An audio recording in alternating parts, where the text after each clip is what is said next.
Chapter 126 The Head That Lost Its Nose. What? It's really true. Kongzan. The Kongzan who beat up the celestial dragons, massacred tens of thousands of pirates in Area 13 of the Shampoo Islands, and offered a reward of 1 billion bili? Nokigozen. I was very shocked. I didn't expect that such a big pirate would suddenly appear after disappearing for so long. No, how could it be possible with your appearance? Nokigao suddenly realized, after such a long time, the other party must be at least 40 or 50 years old, right? Why so young? I am immortal. It's that simple. That's why I can hide for so long and don't bother to show up. I'm too lazy to tell you so much anyway. You'll know everything by then. And I didn't massacre those tens of thousands of pirates, Kongzan said casually. I'm just saying. How could a pirate group massacre so many people? Nokigao gasped. I feel like I have always been suppressed by the other party's prestige. What I mean is those guys were killed by my subordinates without me taking action. So, the same is true for little Aaron, understand? Kongzan curled his lips and continued to speak. He had a disdainful attitude towards little Aaron. The moment I heard this, Nokigao once again felt the terror of the man in front of him. Unexpectedly, I just breathed a sigh of relief. To be so, this guy is much scarier than Aaron. By the way, drink this first. In this case, you will be able to kill Aaron alone. Kongzan took out the glass bottle and put it directly on the table. What is this? Nokigao looked at the red liquid in the glass bottle on the table with some confusion. Single kill. Along? Listening to Kongzan's words, Nokigao was stunned for a while. Can such a small bottle of crimson liquid allow me to kill Aaron alone? So outrageous? But there is no need for the other party to lie to themselves. After all, the opponent's ability can strangle him to death with one hand. I understand. Nokigao clenched his fists, feeling a little nervous, but she still picked up the bottle of scarlet blood. She drank it all in one gulp. Same as always. I felt a surge of power coming. Okay, oh yes, Nami is here to say something to me. I'll go in and take a look. Kongzan turned around and waved his hand. But at this time, Nokigao was confused again. The other party actually knows Nami? Could it be that Nami hired help? Nokigao thought secretly in his heart. But it is also true that I still have to go with the other party. No, how could Nami know him? Nokigao felt extremely weird in his heart. But Kongzan had already gone in and reached the orange grove inside. It's the same as in the original work, Kongzan exclaimed. There was a faint fragrance in the orange orchard. He sat on a lounge chair nearby, feeling the warm sunshine. What a pleasant day. Birds were flying in the sky and chirping. This feeling is really good for sleeping. Kongzan happened to not sleep well last night. He closed his eyes and just listened to the cicadas and birds chirping around him. There is also the sound of rustling leaves. But this made Nokigao very confused. What should I do now? Nokigao thought. But she didn't think too much. Since Kongzan didn't say anything, she might as well stay here. The orange-red color renders the sky. Kongzan opened his eyes slightly. What a bashi. He stretched and sighed. Shwa. Moment. Takatsuki Queen with long green hair appeared in front of Kongzan. Boss, it's been solved. Takatsuki Queen was holding a sack in his hand. At this time, Nokigao also discovered the visitor. Then he walked out. With eyes full of confusion, she asked, "This is?" "Show her," Kongzan said calmly. "Okay." Takatsuki Queen poured out the contents of the sack. A blue sphere rolled down. After Nokigao saw that thing, his eyes suddenly opened wide. Is this Aaron's head? Nokigao's eyes widened. She spoke in great surprise. And the blue head. Even the originally long nose was broken and was thrown away. Is he very strong? Kongzan looked at Aaron's head and said jokingly. Boss, are you kidding? This guy is too weak. Ha. I pulled off his limbs one by one. Takatsuki Izumi laughed maniacally. He couldn't help but lick the corner of his mouth. His expression was very cruel. There was a terrifying and bloodthirsty aura about him. Gulu. Nuochi swallowed, feeling very surprised. And who is this guy? I haven't seen a reward for her in the newspapers before. But this woman can kill Aaron so easily. It's terrifying. It seems that the Dragon Slayer pirates are fully capable of slaying dragons. Just the violent aura of such an unknown character made me extremely frightened. Good job. We are temporarily stationed in Coco West Village. If the Navy comes, we will clean it up quickly. Kongzan sat casually on the recliner. I understand, boss. The villagers seem to be holding a banquet. Do we want to participate? Takatsuki Izumi asked again. At this moment, her face was full of respect, and her breath gradually calmed down. Participate? Why don't you participate? But don't let them drink if they can't drink. I'll leave this to you. Kongzan nodded naturally. Naturally, he had to participate in the free meal. Kongzan was just worried that some people couldn't drink, so he fell down after taking 2 sips. I understand, boss. I will manage this aspect. Takatsuki Izumi nodded lightly. That's okay. You can retreat. I'll sleep a little longer. Kongzan yawned and spoke. Okay. Then, That Katsuki coin disappeared instantly. The speed was so fast that no Kigao couldn't see clearly. Who is she? Nuo Kigao looked at Kongzan with an exaggerated expression. She, captain of the 5th division of the Dragon Slayer pirates, is Yumita Katsuki. She is a ghoul, and a very powerful ghoul. She should be the strongest among all the ghouls on the ship currently. Yes, Kongzan touched his chin and said thoughtfully. Ghouls. Are the rumored cannibal race? Is it really okay to have this race on the ship? No Kigao was a little scared. They will definitely not eat people without my order, so don't worry about this. Besides, it's me who gives them strength. Don't say they don't have the guts. Even if they can betray me in an instant, it's enough to destroy it. Kongzan waved his hand with a look of indifference on his face. This confidence, Jinochi and Gogan thought highly of him. Chapter 127. The Sea Beast takes the pot. A few days later, Nami, who rushed back, was stunned. Aaron's paradise has been bulldozed, and there was no longer a fish man on the island. What's going on? Nami felt extremely strange. Welcome back, Nami. Suddenly, a whole village of people came out from behind. Everyone was smiling and very happy. Welcome back, Nami. Many residents carried tables. There are many delicious delicacies on it. Today they plan to build their own paradise in this pasta-long paradise. You guys. Nami covered her mouth. Tears seemed to be flowing down. No, Aaron still. At this time, Nami hadn't finished speaking. One resident picked up an iron rod, and what was stuck on it was Aaron's head, and it looked like it had shrunk a bit as it had been rotting for many days. There are also some flies buzzing around above. Aaron. Nami saw this scene, and her eyes couldn't hold back after all. Tears flowed out bursting. Here, Kongzan didn't know when he appeared next to Nami. Handed her a pack of napkins. Shwa. Nami kept pulling out the paper, wiping tears, while crying. Choked sobs came out of his mouth. At this time, she suddenly noticed that Kongzan beside her did not seem to be from the village. She held back tears and asked, Who are you? I have never seen you. She just finished speaking. More than 30 women instantly appeared behind Kongzan, including Nazuko. Nami naturally saw no Kigao. Her eyes were slightly surprised, and she continued, No Kigao? Do you know them? Nami asked with a little curiosity. They are. No Kigao looked at Kongzan hesitantly, and then Kongzan nodded slightly before she dared to say, Dragon Slayer pirates. Wah?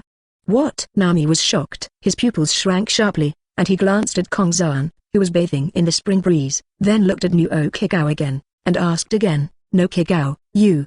Tell me again, who are they? Nuo Kigao bit clenching her teeth. She spoke one word at a time. It's the Dragon Slayer pirates. Dragon Slayer. Pirates. How could Nami not know about this famous pirate group, and the original deeds of this pirate group? Just like no Kigao, he all knew it from Melbel's mouth. But later she went to see and heard it from various places. I even learned a lot of information from Aaron's mouth. She understands. This is the lord of the far-reaching forbidden territory of the Chambord Islands, and he has huge property. Rumor has it that the other party dared to bargain with the world's noble Tanlong people and could easily spend 300 billion to buy 3 female slaves. And he beat up the Tanlong people violently, causing huge waves in the world like ocean waves. Looking at the amiable man in front of her, Nami couldn't imagine that he was actually the terrifying lord of the forbidden territory. Are you really? Nami asked, still in disbelief. Yes, it's our first time meeting you. My name is Kongzan. Kongzan narrowed his eyes and stretched out a hand to shake hands. But this scene scared the surrounding residents. They are all of the older generation and know more about that matter. Even if Kongzan helped them get rid of Aaron, it cannot be denied that Kongzan is absolutely dangerous to them. He is a very scary being. But Nami saw that Kongzan had no ill intentions, so she also held it. Hello, I'm Nami, she said intermittently. Seems a little nervous. Would you like to be a navigator on our ship? How about that? Kongzan narrowed his eyes slightly. This sentence suddenly shocked the villagers. But then came the gnashing of teeth. Unexpectedly, Aaron died, and Nami was greeted by another Alon. The villagers couldn't help but feel a little angry. Hey, did you kill Aaron just for this? Adrian, who had stitch marks all over his body, asked. He was filled with unspeakable anger at the moment. Unexpectedly, Nami broke out of a quagmire, only to fall into an even bigger quagmire. For this? Oh, don't get me wrong. Kongzan chuckled, then looked at Nami and asked, Nami, do you want to draw a map of the world? Nami was a little dazed, but being smart, she naturally understood what Kongzan meant. Her eyes lit up and she said, I do. Of course I do. Do you mean? Yes, let me help you draw this world map. What do you think? Just like that, Kongzan asked again. Really? Is it really possible? Nami's eyes widened, looking a little unbelievable. But thinking of Luffy and the others, she gritted her teeth. But after all, the other party is powerful enough. If you want to fulfill your dream, joining them is naturally the best. There is no doubt about it. Of course. Kongzan nodded lightly. Okay, I promise you. Nami nodded vigorously. The villagers once again felt that Nami was being forced, and they felt unwilling to do so. But what they faced this time was far stronger than Aaron, and they didn't even have the courage to confront him. Kongzan grinned. Okay, then let's celebrate the addition of a new member to our Dragon Slayer pirates. Let's start the banquet. Kongzan waved his hand and shouted loudly. Okay, and what they had for today's banquet was a huge sea beast, similar to the Neptune type. It seems to be Aaron's pet, named Moo Moo, who was caught by Chitong before. As soon as I saw the right one, I killed it and drank wine. Although these villagers were a little unwilling, they all turned their anger into appetite and started eating like crazy. Coast, Zora, Usopp, and Johnny arrived at the original Aaron's paradise first. The melee that was brought back by Nami at this moment is here. Let's do it. Fighting first. At this time, although Sauron was seriously injured by Hawkeye, he still said so. Usopp and Johnny were immediately frightened. Are you an idiot? You should make a battle plan first. Usopp yelled angrily. That's too troublesome. It's better to go in first, Zora said and directly picked up the Wadao Yamanji in his hand. And Usopp and Johnny directly use a hammer each. Knocked Zora unconscious. Brother Zora really is so reckless at this time. There is no one on the coast right now. Let's take a walk quietly the first. Johnny and Usopp discussed it. The plan is to move Zora to the Merry first. Nowadays, the villa in Xiliwabu village is still in charge of the sheep-headed housekeeper Mary. It is said that this ship Mary could not be built. But after being pestered, Mary told them the materials they needed. Unexpectedly, Luffy and the others got them all. Although there was a little missing in the end, Butler Mary was moved by their persistence and used his own private channels to help them. Got the final materials. Then, he completed the melee. Chapter 128 Sauron eating and drinking. More updates added. If you like it, add it to your bookshelf to support it. Thank you. Usopp and Johnny moved Zoro aboard the Merry. The two of them also quietly went to the island. It seems like someone is having a party over there, Johnny said quickly, looking at the fire not far away. Come on, let's go take a look. Usopp leaned against the wall and moved forward cautiously. He looked up, looking left and right. Suddenly he saw a person, and then his eyes widened. I'm going. Usopp immediately retracted his head. My whole body was covered in cold sweat and my feet were shaking. Brother Usopp, what's wrong? Johnny immediately asked nervously when he saw Usopp's appearance. He's here. No. We have to leave quickly. Usopp grabbed Johnny and ran out. Why? Brother Usopp. Johnny was dumbfounded and was dragged away by Usopp. And Kongzan naturally noticed them. It looks like it's already here. Usopp, as timid as ever. Nami has been obtained. If Luffy doesn't come quickly, I have no reason to wait any longer. Kongzan murmured softly. Aboard the Merry. Usopp also raised his head worriedly, fearing whether the other party would catch up. Brother Usopp, what on earth did you see? Are you so scared? Johnny also looked nervous. He had never seen such an urgent side of Usopp. I didn't expect that guy to happen again. If we meet him again, we won't be able to defeat him no matter what. Usopp leaned against the fence. He looked towards the floor with somewhat vacant gaze. He also saw Kia just now, and he felt even more heartbroken. Hey, you two bastards are really cruel. Zoro touched the back of his head and walked out of the cabin. There is still some pain. So, it's my turn, Zoro said, carrying Wado Yamanji on his shoulders. There was a huge wound on his chest, but it didn't seem to affect it at all. Of course, just watching. Hey, Zora, I advise you not to do it. That man, although I don't know how strong he is, but he must be not much different from Hawkeye. Usopp's face was serious, and there was a risk on his forehead. Sweating a little, he spoke with serious eyes. What? So soon? Have you met that kind of powerful man again? Zoro was also surprised. I didn't expect to meet such a strong person again. So quickly. It must have come too quickly. Then what should we do next? Johnny was also a little at a loss. If that's the case, let's wait for Luffy and the others to come over first. We'll watch them here. Zoro was a little troubled, but he still spoke out. If their opponent is such a powerful man, they have no chance of winning now. I can only watch here first. Hey, Zoro sighed softly, then sat on the deck. Johnny, do you have any more wine? He looked at Johnny and asked. Brother Sauron, I'll go look for you, Johnny said immediately. He turned around and ran to the cabin. Those guys are still having a party now. It's so cool. Usopp sighed with emotion. Huh? Having a banquet? We are sitting here, and they are having a banquet over there? Zoro curled his lips. How about we go over and eat together? Anyway, we won't offend them. By the way, Usopp, do you know that person? What's his background? Zoro frowned and looked at Usopp and asked. He was still confused inside. What memories made Usopp so scared? He know.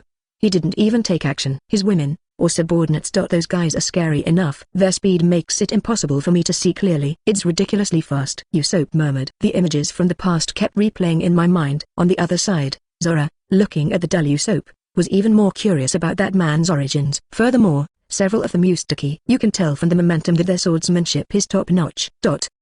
He kept talking about how powerful those people were. The more he talks, Zora on the side was even more excited. Brother Zora, here comes the wine, Johnny said and walked over with a bottle of wine. It's still in stock. That's great. Zora grinned and took the red wine from Johnny's hand. Without saying a word, He bit open the stopper and poured it directly into his mouth. Gulu gulu. He drank it without caring about the image. It would be better if there was meat. Zora looked towards the banquet area not far away, which was full of fire. Hey, Zora. Don't you mean? Usopp paused. He had a bad feeling. Since we are having a banquet and we are also Nami's friends, it's okay to eat a few pieces of meat and drink. Zora laughed and stood up directly. Wow. He jumped off the melee directly. Hey, brother Zora. Come back quickly. Don't worry about it. Johnny shouted quickly. That's right Zora. Wait until Luffy and the others arrive anyway. Usopp kept saying. But Zora drank the red wine in his hand and threw away the empty bottle. There are better bars here. It also smells like meat. Zora wiped the wine stains from the corner of his mouth and walked forward with excitement on his face. He walked into the party. Suddenly his eyes widened and he looked at the many huge pieces of meat in front of him. It's so big. Zora's face was full of excitement. He picked up the meat and gnawed on it. It's great. Zora ate the meat and then picked up the wine on the other side of the wine table. Just smashed the mouth of the glass. He drank it right into his mouth. Gulu gulu. Drinking wine and eating meat. He is indeed very arrogant, but he is also too conspicuous. Kongzan had naturally noticed it a long time ago, and the villagers gradually discovered this unknown green algae-headed swordsman. It's so satisfying. Maybe it was because there were wounds on his body that needed to be healed.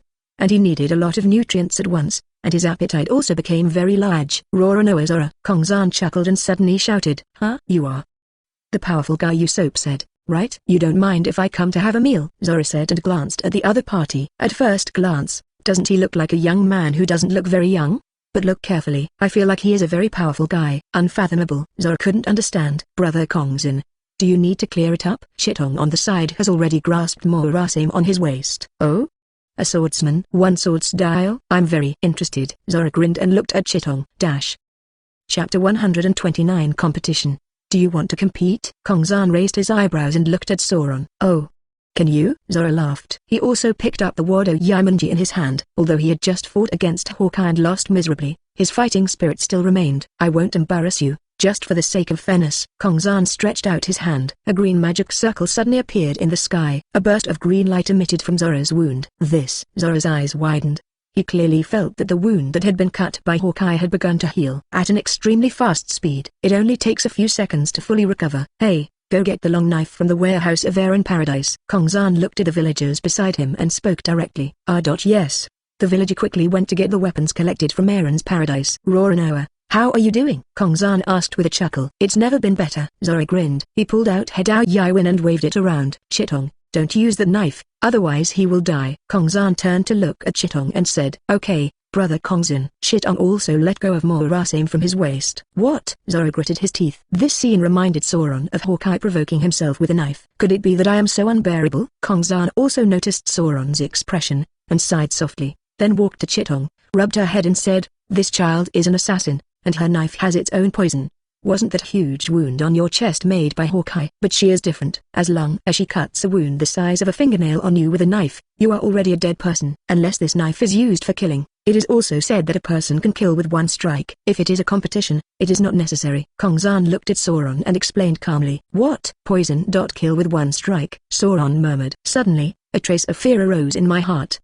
Not far away, Usopp and Johnny were already touching the wall. Brother Zora really is. I didn't expect to really compete with them. Hey, by the way, Brother Zora's injuries are gone. Johnny revealed half of his head from the corner, watching furtively, and suddenly felt a little surprise. That man should have cured him. I remember that Kia's body was also cured by him, and now Kia is here too. Usopp gritted his teeth and spoke in a deep voice. He doesn't understand. Why did Kia leave with the other party? I can't even think of it without breaking my head. That man.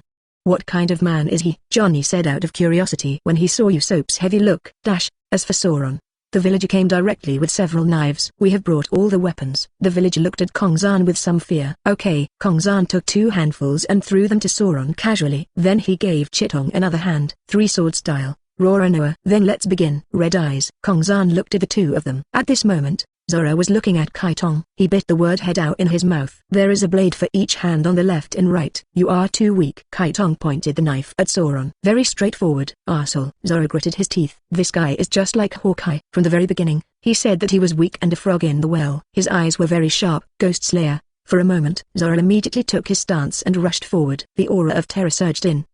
On the other side, Usopp and Johnny were also watching intently. He will lose. At some point, a girl with black hair and black eyes appeared behind them. The two people, who were already nervous, were frightened. He quickly retreated to the side. "Who are you?" Usopp hid behind Johnny. Johnny held the knife in his hand towards her. But the black-haired girl was eating a bear biscuit, and then turned to look at the battle between the two. "Although your friend has been cured now, he may suffer more serious injuries if he meets his sister," Haitong said, and put the bear biscuit in his hand into his mouth, making a crisp crunch voice. You are also from the Dragon Slayer pirates." Johnny held the knife. His hands were still shaking. "Sister? It does look a bit like you are the sister of the girl who fought with Zoro, right?" Usopp still had a bright idea and said it immediately. "Well, I'm Black Haitumi of the 4th Division of the Dragon Slayer pirates. She is my sister, and she is also the captain of the 4th Division, aka Haitumi." Black Haitumi's words were very plain. The movements in his hands did not stop. "The biscuits given by Boss Kongzan are delicious. It's just not enough," Haitong muttered softly. "Wait, Zoro." Usopp was about to ask what would happen to Zoro, but was interrupted by Black Eyes. "Don't ask me. The battle will be over soon. I just came here to remind you that it is best to be ready to pick up your companions and leave quickly. Nami is already our crew." This is what Boss Kongzan meant. That's it. Haitong's voice fell and disappeared instantly. "So fast." "This girl is also super skilled," Johnny said in surprise. "I didn't even see how the other party left. These guys are not simple." Usopp was strong and calm and looked over again. "I want to see how Sauron is doing now." Ding, dang, . No matter what the opponent's moves were, Shitong took them casually. "Too weak," Haitong said lightly. He directly deflected Zoro's blade, and then chopped off his body. Zoro gritted his teeth. But it's not over yet. One knife. 2 knives. In this way, Zoro's body was slashed dozens of times by Haitong. Every time Zoro wanted to fight back, but it was completely blocked by Haitong. You must know that he has 3 swords, and Shitong only has 1. This made Zoro simply couldn't believe that the female swordsman could be so powerful. At this time, Zoro was covered in scars and bleeding. It looked worse than before. Sauron's blood was everywhere, but there was not a drop of Haitong's blood. Damn it! Zoro had lost too much blood and suddenly couldn't use his strength anymore. He fell to the ground. Consciousness gradually became blurred. "Okay. The winner has been decided," Kongzan said calmly, and then turned his head again to look at the 2 people not far away. "Hey, those 2 people over there, take your companions away." He was naturally referring to Wu Thorpe and Johnny. When the 2 saw this, they immediately rushed over. He picked up Zoro and ran away quickly. "Shitong, what do you think of that guy now?" Kongzan asked with a smile. Too weak. There's nothing to say about it." Shitong shook his head. "Throw away the long knife in your hand casually." Chapter 130 Tragic Memories. The next day, Kongzan had already given Nami the blood to drink. At the same time, from now on, every time a new person joins the Dragon Slayer pirates, everyone must drink Kongzan's blood as a handover ceremony. On the Sunshine, all the girls also got on board. The villagers also saw off Nami and Nokagao at the port. So, Nami joins the 4th team, and Nokagao joins the 5th team. "That's it," Kongzan announced to everyone. "Welcome to join us." Shitong smiled. "Extend your hand for a handshake." Hello. Nami was a little at a loss, but he also reached out his hand and shook his hand. Shitong showed a slight smile. Although it is very shallow, it is also very beautiful. Nami was a little dazed. In fact, Nami also knew the girl in front of her. After all, she had seen Shitong versus Zoro. She couldn't see clearly the speed of Haitong's sword. It was really too fast. Every time he swung the blade, even the afterimage was hard to see. To be honest, she was quite surprised. "Didn't you expect that you would also join this team?" And Nokagao came to the 5th team. The 5th division is mostly made up of ghouls, but there is also one human, and they were the ones who bulldozed Eren Paradise. Akatsuki Queen even pulled out Eren's head alive. Although Nyokigu didn't see these, the villagers all saw them. The villagers saw the Akatsuki Izumi on the boat and couldn't help but fall into memories. A few days ago. "Don't go any further. Along's Paradise is really ahead. You girls will definitely die." The villagers persuaded them earnestly. "It's not necessary. Thank you. Our mission is here." Akatsuki Izumi raised the corners of his mouth slightly. Looking at the huge Eren Paradise, he walked over with all the members of the 5th team. Izumi Akatsuki walked in the front, followed closely by Kairi Shimotaka, Hinami, Makoto Akira, and Yonbayashi Seko. "Hey, who are you?" The 2 fishermen guarding the door immediately stopped her, and one of them shouted angrily. Suddenly, several streaks sprouted from Akatsuki Izumi's arms. Directly penetrate the fishman. This is Akatsuki Izumi's special crotch that can grow from any part of the body. Then, he threw the fishman guarding the door aside. There was another fishman who didn't even shout. He was instantly pinched by Dongxiang. Dongxiang's 2 penis suddenly appeared from behind and penetrated directly into his body. Shwa, tore an entire fishman in half. Not even a scream came out. Blood dripped around like rain. The villagers were dumbfounded and took 2 steps back in fear. They finally found out. These people are not ordinary people either. "Who are you?" Ajian asked, holding back his fear. "Us?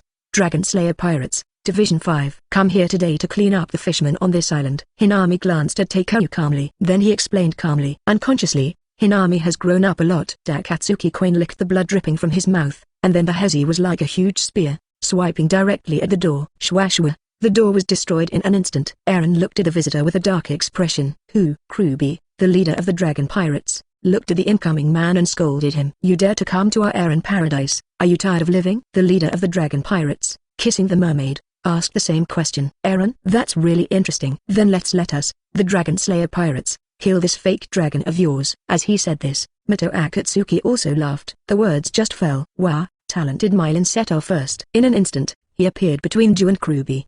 The two fishermen were instantly shocked. How is it possible? So fast. Their pupils shrank sharply. In an instant, the genius of Mylan line appeared from behind. Shwa shwa. Before the two fishermen could react, they were cut in half. At this time, Aaron, who was sitting on the recliner, also stood up and his eyes widened. Chirp, Kruby. Aaron shouted angrily. As a result, Takatsuki Izumi appeared next to him in the next second. Takatsuki Izumi's hands were directly wrapped by Yu, and then tightly wrapped around Aaron's arms. Aaron's eyes widened in shock. He tightened his grip tighter and tighter. His arms were twisted and deformed, and scarlet blood overflowed from his skin. Wow! In an instant, Aaron's arms were ripped off. Blood spurts out.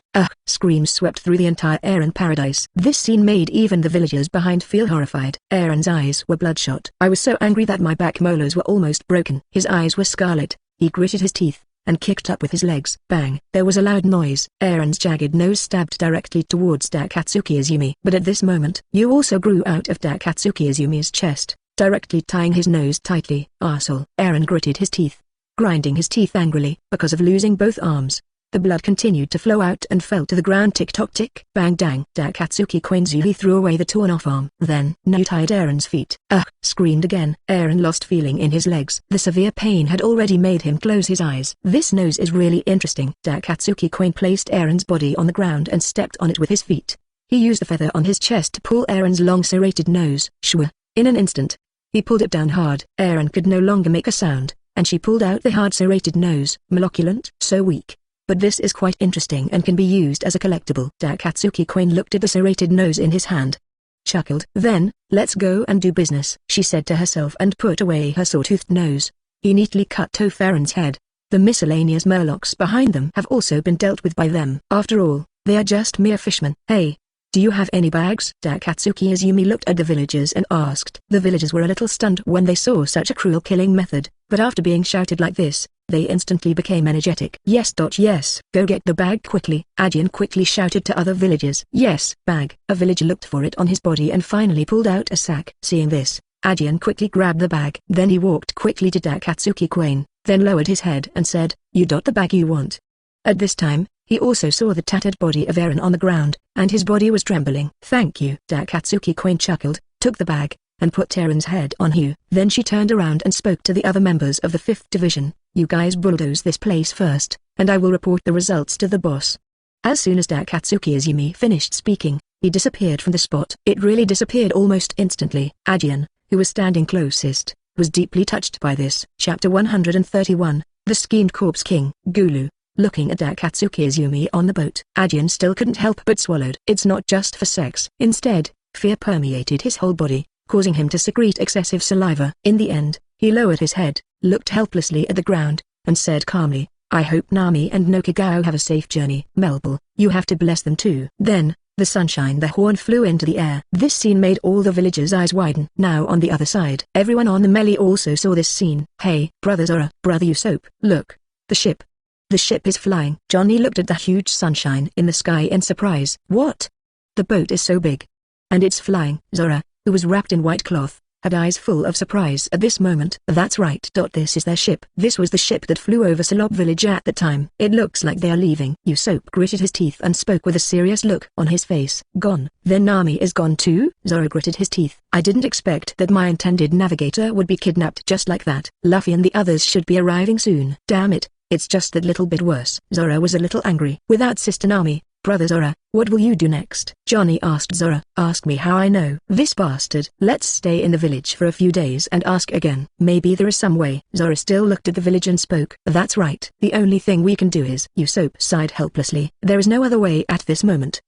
and their next destination is naturally Rotown. Next, it will be announced to the world that the Dragon Slayer pirates are back again. Kongzan looked at the group chat. Group chat. Kanki-ken, the business of the cafe has been good recently. Ghouls will no longer eat humans. New types of ghouls food have been released everywhere. Iwatan Inofumi, well done. Brother Kanki, being able to stop the cannibalistic ghoul from eating people is indeed a feat. No Fumi Iwatani, I can only let these slaves chop down wild monsters. The other world is so boring, and I suddenly want to go back. Kanki-ken, I just happened to read an alternate world novel recently. What do you think if the alternate world is made like a modern city? Iwatan Inofumi, I'll go, I have an idea. Brother Jinmu, why didn't I think of that? Now that I still have some points left, I will buy some modern items and let them dismantle and analyze them. Maybe they can actually be made. No Fumi Iwatani, it's so fun to build high-rise buildings in a different world. Baixiofai, what? Brother Shangwin, you have traveled through a different world.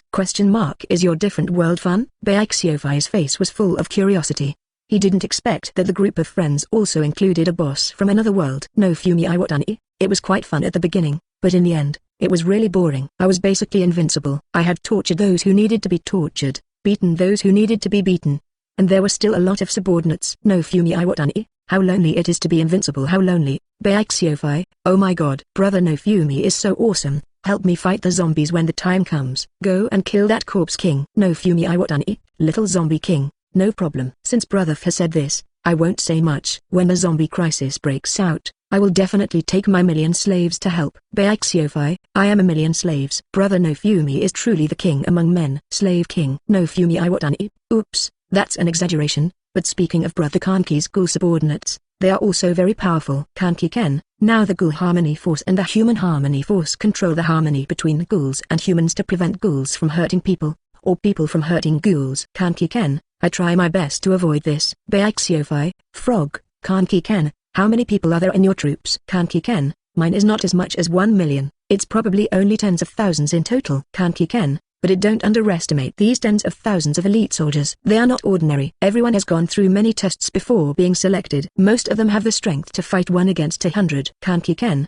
I am the supreme commander of these two forces. Baixiofai, let me knock. You are monsters. No Fumi Iwatani, as expected of Brother Kanki. Brother Kanki is also the elder brother of the group. It is natural to have such strength. Kanki-ken, so I am indeed one of the earliest group members, but in fact I have only been in the group chat a few times. Kanki-ken, but it's not bad. After so many years, we have successfully become strong enough. Recently, I can also use Super Saiyan 4. It is really a difficult training process. Iwatan Inofumi, wow. Super Saiyan 4, according to the group leader, even the most basic ones can increase the normal combat power by more than 4,000 times. It's too strong. You can hit the stars casually. No Fumi Iwatani, I am still far from Brother Kanki, and now I am just a rookie who can rule the world. Baixiofai, Starburst, Super Saiyan 4, what is that? Increase the normal combat power by 4,000 times? It seems to feel very powerful. Baixiofai looked surprised and asked curiously in the group. No Fumi Iwatani, to put it simply, once you have Super Saiyan blood,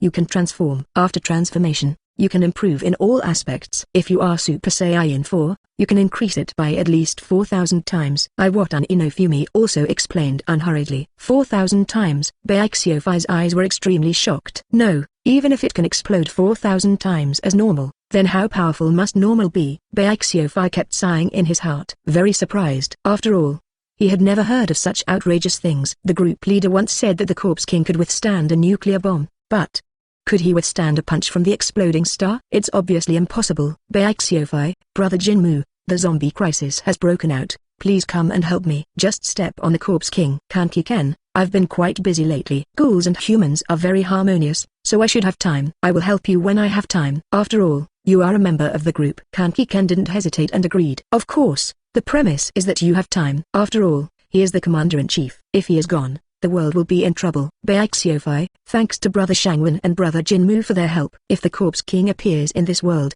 he will definitely never come back. Baixiofai's mouth curved. Chapter 132 Destruction. Looking at the group chat, Kongzan chuckled. As expected of Brother F, this completely brought the two people in the group chat together. Group chat. Sire Takagi, you guys are really good at chatting, and the screen was filled up in no time. Kanki-ken, Sister Gao Cheng is here. How are you dealing with zombies these days? Sire Takagi, a group of minions. This kind of thing cannot threaten Blue Star. The main reason is that the leaders are too stupid. Sire Takagi, it must be easy for me to take action if I am a genius. No Fumi Iwatani, Sister Takagi is so awesome. Kanki-ken, it seems that Sister Gao Cheng's strength has increased. Byaxiofai was dumbfounded by this scene. This Scotching eldest sister is quite powerful. Brother Jinmu and Brother Shangwen actually praised her so much. TSK, TSK, TSK. It's not simple. It's quite not simple. Byaxiofai sat in the room and sighed. I don't know when the zombie crisis will break out in my world. Sire Takagi, what kind of strength can I have? At least it's not as perverted as your Super 4, but it's really cool that the legendary Super Saiyan can become stronger without any training, without side effects. That's right. She had saved points for several years and bought the legendary Super Saiyan bloodline with no side effects. This bloodline is simply invincible, and with a little practice it becomes extremely powerful. Kanki-ken, I'm really envious of this. Kanki-ken, I even bought a gravity chamber for training. No Fumi Iwatani, it's different for a villager like me. I still have 30,000 points and I don't know what to buy. After all, his slaves are enough. He usually just strengthens the attribute damage of the powerful slaves, and lets them train the weak slaves every day. No need for anything fancy. After all, he himself is a shield hero and doesn't bother to deal damage. Byaxiofai, by the way, can this be discounted? Signing in once earns you 10 points, and it takes 20 days to collect a gene-enhancing potion. Byaxiofai, when will there be a big promotion? The kind that offers a 10% discount on the entire site. Dakosaya, huh? Yes, there is, but only the management and group owners have it, so don't even think about it. Byaxiofai, damn it. It's okay to have a promotion from time to time, but there are no events. Kanki-ken, you are thinking too much, just take your time. Iwatani no Fumi, missions will come up from time to time, activities and so on, but I haven't seen them in more than 10 years. Byaxiofai, 20 days is too slow. My gene potion, is there such a thing on the internet? Byaxiofai thought about it and searched the internet. I'll go. There really is. But how to use it? Pierce the heart? Fuck you. I'd better wait 20 days. This thing is darker than that group chat. Byaxiofai cursed. Kongzan, lucky red envelope, contains 10,000 points. Kongzan, since there are new people here, I, as the group leader, am not stingy, so everyone can get the red envelope. Kanki-ken has received the red envelope. No Fumi Iwatani has received the red envelope. Butterfly Ninja has received the red envelope. Shitong has received the red envelope. Mikasa has received the red envelope. Buzujima Seko has received the red envelope. Hinata has received the red envelope. Kanki-ken, the leader of the group is so awesome. Iwatani no Fumi sees the young master. The group leader gave away 10,000 points. As expected of the boss. Byaxiofai, frog fun. Outrageous. Grabbed 800 points. Byaxiofai was dumbfounded. The group leader randomly gave him a red envelope, allowing him to buy 4 tubes of genetic enhancement potion. I cannot be invincible. Manoshiho, the leader of the group, is really arrogant. Manoshiho sighed silently. Normally, they would have to save these 10,000 points for 3 years, but Kongzan just handed it out as a red envelope. What followed was all kinds of praise for Kongzan, but he himself didn't care. Kongzan, you always praise me to heaven every time. Kongzan felt dumbfounded. After all, she had a lot of points now. It's just that the law really can't be promoted. This is the most embarrassing thing. Sire Takagi, no, boss, we praise you because you are really generous. Red eyes, you can't spend it all. You can't spend it all. Kaitong's mind was full of. With so many points, she could buy a lot of delicious food. I can't finish it. I can't finish it at all. Kongzan, as veterans, you can lead the newcomers. I will escape first. Kongzan didn't say much and ran away. He sat in the sun and felt the gentle breeze. He took a breath and relaxed a little. A few days later, we arrived at Rot Town. Roger Town, known as the town of the beginning and the end, is the place where the pirate king Goldie Roger was born and died. It is also the entrance to the Grand Line. Just as the sunshine was approaching, the Navy had already noticed it. Smoker has also sealed the port. Arsehole. I didn't expect the Lord of the Dead Realm to appear in Rot Town. Smoker gritted his teeth. Looking at the huge ship in the sky, I felt my scalp numb. Him now. There was absolutely no confidence that this man could be caught. Notify the Navy headquarters immediately that the ship of Lord Kongzan of the Dead Domain has arrived in Rot Town. Smoker immediately shouted to Dusky, who was wearing glasses. Yes. Dusky also understood that the situation was serious and nodded quickly. Then, immediately go get the phone bug that notifies the headquarters. Everyone is on alert. The opponent is the Dragon Slayer pirates. The big pirate group with a bounty of more than 3 billion bli. Keep your fucking labor up. Smoker angrily shouted at the heavy navy. Still smoking a big cigarette, he blew out a puff of white smoke heavily from his mouth. Yes. The Navy all concentrated their attention. They all held spears in their hands. The arrangement is very neat. It is estimated that there are thousands of Navy. But Smoker was very unsure. The opponent was the Dragon Slayer pirates who were famous 15 years ago. I saw the huge sunshine slowly falling down. Wow! The air and sea water that was squeezed in the middle of the fall looked around and spewed away. Shwala! The water splash was huge. It splashed directly on the whole body of the Navy like rain. But these Navy remained motionless, showing no sign of wanting to retreat. Oh my! We're greeted by such a big formation. I'm so embarrassed. Kongzan narrowed his eyes and smiled, looking down at these Navy from the ship. Lord of the Dead Realm, Kongzan. What on earth do you want to do in Rotown today? You geese who haven't appeared in the world for 15 years. What do you want to do now? Smoker looked at Kongzan with fierce eyes. He shouted angrily. Oh, brother Smoker, what's the fuss about? Besides, even if these Navy points their guns at us, what's the use? Do you think we can kill us with these thermal weapons? Kongzan raised his voice. Mouthed. Pa. He snapped his fingers. All naval bodies disappeared quickly. Colonel Smoker. Our bodies. Asshole, what is going on? All the Navy screamed. The body dies in a very rapid way. Little by little, it disappears. It doesn't wither, it disappears. Some people may start with their clothes, some may start with their hands, and some may start with their heads. The place where they disappeared still exudes a kind of black energy. Chapter 133. All dead. Rogue Town, Port. Some townspeople watched helplessly from behind as these Marines disappeared. In the end, they just disappeared out of thin air, leaving no trace. They all disappeared from where they were. They covered their mouths and looked in disbelief. What he did, all the Navy. One of the townspeople's eyes widened, and his face was filled with horror. All the Navy has disappeared. Are they all dead? Is this the Lord of the Dead Realm? Gulu. The townspeople swallowed. They couldn't help but tremble all over. With a snap of his fingers, thousands of sailors disappeared from this world in an instant. A guy of this caliber. It's too scary for them. Even Smoker was dumbfounded and couldn't help but open his mouth. The cigarette in his mouth fell to the ground. Kongzan jumped from the boat. But there was no sound when it landed, and the scene was extremely quiet. And one after another women jumped down from behind. Kongzan walked up to Smoker and patted his shoulder gently. If the world government wants to go against me, then I will change the world to another government. Kongzan squinted his eyes, raised the corners of his mouth, and showed a harmless smile. At this moment, Smoker didn't dare to move at all. He was shaking all over. There was an extremely powerful aura about Kongzan, which made him dare not move even a little bit. That's it. Kongzan walked forward and said at the same time, let's go. These words were naturally meant for the crew behind him. They have lined up their teams and are all ready to go. We will stay here for 2 days, not much longer. Let each squadron act as a group. Then, the third squadron will follow me. Meet back on the ship before dinner. That's it. Kongzan said calmly. Yes, they said in unison. Mikasa's eyes lit up when she heard Kongzan's words, and she was stunned for a moment. Yes, Mikasa laughed and then replied. He directly led the third team to follow Kongzan closely. The other teams dispersed to play. Behind Mikasa are the members of the third team, including Robin, Raftalia, Chelsea, Sele, and Kia. Brother Kongzan, where are we going? Mikasa said nervously. For some reason, his eyes were a little dodgy. But Kongzan smiled and rubbed her head, and then said, let's go see Roger's execution platform first. There doesn't seem to be anyone around. Chelsea held a lollipop in her mouth and looked to her left. You looked up and said, it should be that everyone on the island has been dispatched just now. Robin said analytically. Unconsciously, Robin's skin has become much whiter. Now he looks like Robin 2 years later in the original work, with a single ponytail. I think so. After all, there were indeed a lot of troops just now. At this time, Raftalia looked very mature and calm. There should be more than 3,000 people, right? Boss Kongzan is really powerful. You can actually solve them all in an instant. Yu also narrowed his eyes and smiled. Of course, after all, Boss is so strong. He is still the boss of Boss. Chelsea said casually, then looked around. Her pink hair was flying, and then said, look, it seems that these townspeople are also afraid of us. This is natural. After all, the navy on the island has been wiped out almost completely. Robin said naturally. I talked all the way without realizing it. Oh, is this the execution platform?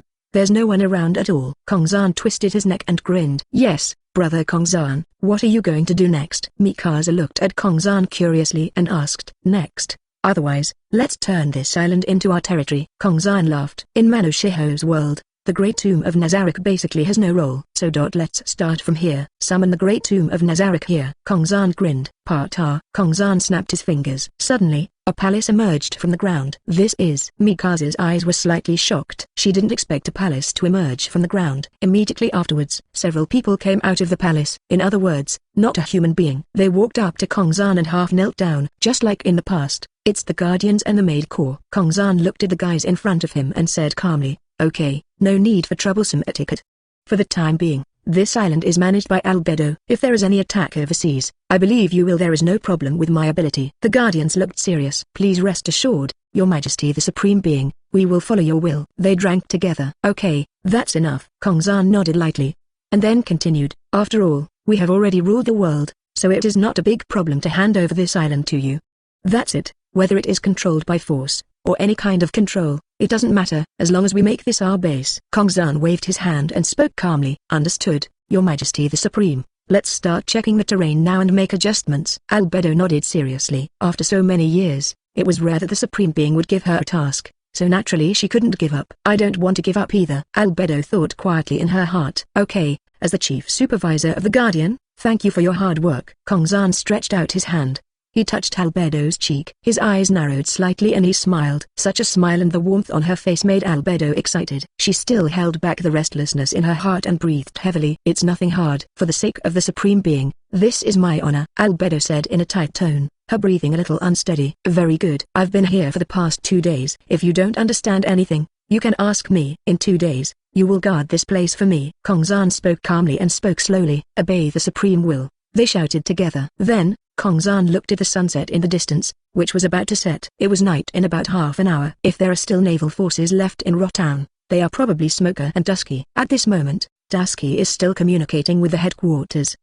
Naval headquarters. What did you say? Did he finally show up? That man. Warring State's face was full of seriousness. Dusky, give me the phone. Smoker snatched the phone from Duasiki's hand and yelled angrily. Hey, is this the Warring State's Marshal? Smoker said in a serious voice. Well, Colonel Smoker, how's the situation? Marshal Warring States asked, his tone also very solemn. The situation is not optimistic. Smoker spoke slowly and coldly with a dark face. Huh? What happened? Marshal Warring States had a bad feeling and asked quickly. All dead. The 3,000 naval soldiers stationed in Rotown. Chapter 134 Kidnapped. All dead. The 3,000 naval soldiers stationed in Rotown. Smoker gritted his teeth. That moment, he didn't even have the courage to resist. It's like a baby versus a grown man. There is an extremely huge gap between them. What are you talking about? How did they die? How many people were on the other side? Didn't they just land on the island? There are a total of 3,000 Navy troops stationed in Rotown. It has only been so long, and they are all dead? The Warring States period. The tone was full of disbelief. After all, there are so many people. There's no way you can justify dying like this. Yes, and, Gulu. When I thought of that scene, Smoker couldn't help but swallow. And what? Tell me, how did you die? Marshal Warring States on the other side of the phone was already extremely anxious and kept shouting. A snap of the fingers. Smoker really didn't know how to describe that scene. Huh? A snap of the fingers? Make it clearer. Marshal Warring States spoke again. With a snap of the fingers. 3,000 Navy soldiers, all killed, Smoker said. Even the voice began to tremble. Smog. Are you kidding? Can you take responsibility for what you said? Marshal Warring States scolded again. His eyes were extremely angry. But I was also extremely scared inside. A single snap of the fingers killed more than 3,000 people. In this situation, even if the Navy headquarters has 100,000 elite soldiers, is it just a matter of a few snaps of the fingers? Of course I can take responsibility for what I said. These all happened in front of the labor and management. 3,000 Navy. They all disappeared directly in front of the labor and management. You think I can't be responsible? Hey, Smoker had never been so angry and fearful. What kind of terrifying strong man is this, who actually has such power? He couldn't imagine it at all. Could it be that the other party is a god? Okay, I know about this. If this is really the case, Colonel Smoker, please inquire about the situation here first and don't be impulsive. Next, the headquarters will send 2 generals and several lieutenant general went to retake Rotown. Warring States also forced himself to calm down. He took a breath. His face also seemed a bit older. Okay. Thank you, Marshal. Smoker's tone gradually became sad. He slowly put down the phone bug in his hand. Hang up the phone. Colonel Smoker, are you telling the truth? 3,000 Navy, all dead. Dusky's eyes were also a little dull, because she just left in the middle. So I didn't see that spectacular scene. Well, they're all dead. Smoker nodded, although his tone was calm. His eyes did have a hint of sadness. Dusky also lowered her head, tears falling uncontrollably. How could it be? So many people died like this. This kind of pirate must be eliminated, Dusky said with serious eyes. His expression seemed a bit stubborn. Yes. This kind of pirate must be eliminated. Smoker's eyes were also full of anger. Ouch. Ouch. Who are we trying to kill? A familiar voice appeared from beside them. You are. Smoker's eyes widened and he quickly took out his 10 weapons. The one who comes is naturally Kongzan. After all, he won't forget that there is Dusky here. Well, 2 years later Renmai's swordsmanship is not bad. She still looks so similar to Kuina, so it will be a good choice to make her stronger and fuck Zora. And behind Kongzan is naturally the third team. Arsehole. Smoker saw the person coming. I can no longer hold back the anger in my heart. He directly took the 10 hands and rushed forward with elemental transformation. At this time, Mikasa and the others were just about to stop the smoker's actions, but was blocked by Kongzan. Helpless, Mikasa and the others can only wait and see what happens. Kongzan slightly stretched out a finger, directly blocking the top of Jushu. Drink. Smoker gritted his teeth and went straight to it. As a result, the 10 hands start from the point of contact with Kongzan's fingers. Little by little, it gradually disappeared. Smoker's eyes were shocked and he quickly threw away the 10 hands in his hand. Then quickly retreat.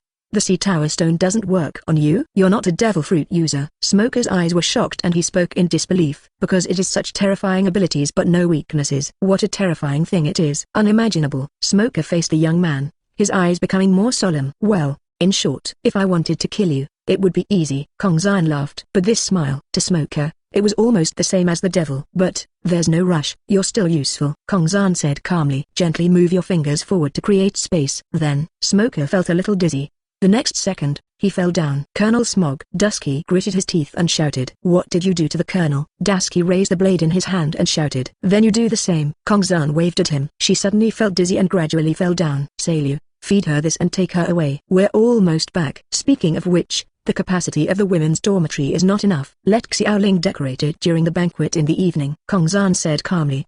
He gave the blood bottle in his hand to Seiyu. Okay, boss. Seiyu smiled. Then he went up and poured blood into Dusky. The female dormitory. I don't know what it will be transformed into. At this moment, Chelsea began to think wildly. Let's go, boss. Seiyu had already carried Dusky on his back and then spoke. Okay, Kongzan responded. Soon everyone disappeared here. Naval Headquarters. Emergency meeting. You all understand the matter. Now the sky in the Death Forbidden Zone has reappeared in the sea. I have sent Akainu, Aokiji, and some lieutenant generals to retake Rot Town. What do you think? Warring States looked at everyone. Then asked. Ha ha ha ha. Warring States, I think according to what you said, we should leave this matter to Wu Luxing. I didn't expect that he would be so powerful after not seeing each other for 15 years. In this case, even if we can't stop it. Garp laughed heartlessly. After all, it is true. Even if Akainu and Oki are sent there, Warring States still had no bottom in his heart. I understand, Garp. But our navy cannot remain indifferent. Warring States' face lost a little of the passion of youth and a little more of the vicissitudes of time. In short, let them check out the situation first. We don't know the opponent's strength now. In other words, we have known very little about them since 15 years ago. Garp did the same, feeling emotional. It is also true that there has been very little information about the Dragon Slayer pirates from the past. Just know a little bit about the other party's abilities. Killing 3,000 Marines in an instant doesn't feel like the power of a devil fruit. Chief Staff Crane said after pondering. Xio, do you have any thoughts? Warring States asked. No, it's not clear yet. It depends on how much the opponent can be exposed in this battle. If after this battle, we still don't know much about their abilities in various aspects, then we should not continue to attack. Because, we will not be opponents. His words were very heavy, but they all understood in their hearts. After all, 2 generals, several lieutenant generals. This kind of lineup cannot detect the details of the other party, so there is really no way. Let's leave this hot potato to Wu Luxing. Chapter 135 Selfishness. On the Sunshine, everyone started the party again. The citizens of Rot Town were massacred by Albedo and the others. After death, they will either become undead skeletons, demons, or other alien species. After tonight, these townspeople will no longer be human beings. Rogue Town, this will become a strange island. While Rot Town was screaming incessantly, with fires and smoke filling the air, Kongzan and the girls were drinking delicious juice, eating fresh meat, and an endless supply of vegetables and fruits. It's so beautiful outside. It's so lively. Yamato glanced outside the ship and spoke. After all, Albedo and the others don't like humans. This situation is expected. Kongzan didn't care and took a sip of the juice in the cup. The Great Tomb of Nazarick. Right. I've read that book before. It seems to be called The King of the Undead. Mikasa stood beside Kongzan, tapped her lips with her index finger, and read. Kongzan asked. Yeah, that's right. It's interesting to bring comic characters into the real world, isn't it? Kongzan chuckled. But why is this world not a comic book world? It is indeed a powerful ability. You are worthy of being the eldest brother. Kongzan. Kaitong was eating barbecue next to him, and he did not forget to flatter Kongzan. After eating the barbecue, she showed a happy expression. As expected of you, Chitong. You're praising me for not forgetting to eat barbecue. Kongzan's eyes twitched and he complained. Boss. By the way, are there any cookies? Haitong's face, sitting next to Chitong, turned a little rosy. After all, those delicious biscuits are only available now. Haitong, Did you eat so fast? Kongzan was slightly surprised. Did you give her a box before? It took just over a week to finish! Exclamation mark. Good guy. I really want to taste whether Haitong has turned into a bear biscuit flavor. Hee. Boss's biscuits are so delicious, Haitong said with a smile. Yes, come to my room tonight. There are still a few boxes in my room. You can take them and eat them. Kongzan raised his forehead. No wonder Haitong always has a pack of biscuits in his hand every day. Hee. Boss is the best. Haitong laughed, and Shitong beside her was still eating meat. Sure enough. These two sisters are so cute. At this moment, a warmth came from Kongzan's back. She hugged Kongzan's neck. Huh? Xiangtsai. What's wrong? Kongzan asked. There seemed to be a trace of confusion in his eyes. That's right. I want to hug you. Seko smiled, but it aroused the jealous looks of many people around him. You want to hug her so much? Kongzan grabbed her wrist, pulling him in front of him. He sat on his lap and held him in his arms. Isn't that good? He looked at Seko in his arms. Kongzan looked at Caesar with his fiery eyes. Even Seko's cheeks turned red. Over the past 10 years, Seko had hardly changed. Obviously everything has been done, but still as shy as before. Seko turned his head slightly and looked at Kongzan's chest, not daring to look at him again. Hee. Seko is still as shy as ever. You want to learn from me? Akatsuki Izumi walked up to Kongzan and directly put his hand on Kongzan's shoulder. Then he kissed her directly in front of Seko. She didn't care what others thought. She closed her eyes and penetrated her tongue deeply. The two tongues are entangled. The lotus roots were separated by broken threads. Delicious. Even the boss's saliva is so delicious. Akatsuki Queen licked his lips, his face full of excitement. Damn it. Seko was angry. Inwardly, unexpectedly, in front of him. Aha. Xiangtsai, don't be angry. Let's go tonight. Kongzan hadn't finished speaking yet. Another soft taste of another flavor comes to your mouth. It looked like Seko was also taking the initiative. He also laughed secretly in his heart. He rubbed Seko's head. The two had a little in-depth exchange. Just separated. Tsk, Seko, are you in a hurry? Akatsuki Izumi covered his mouth and laughed. Humphrey. Xiangtsai snorted and hugged Kongzan. Even though he is so old, he still looks cute. Mikasa next to her looked very gritted. Damn it. Whether there is anyone else in Brother Kongzan's bedroom tonight, I will make a decision. Mikasa thought to herself. The shadow aura on her body couldn't help but burst out. Tsk, Brother Kongzan is really a playboy. Rin, who was not far away, curled his lips. Even so.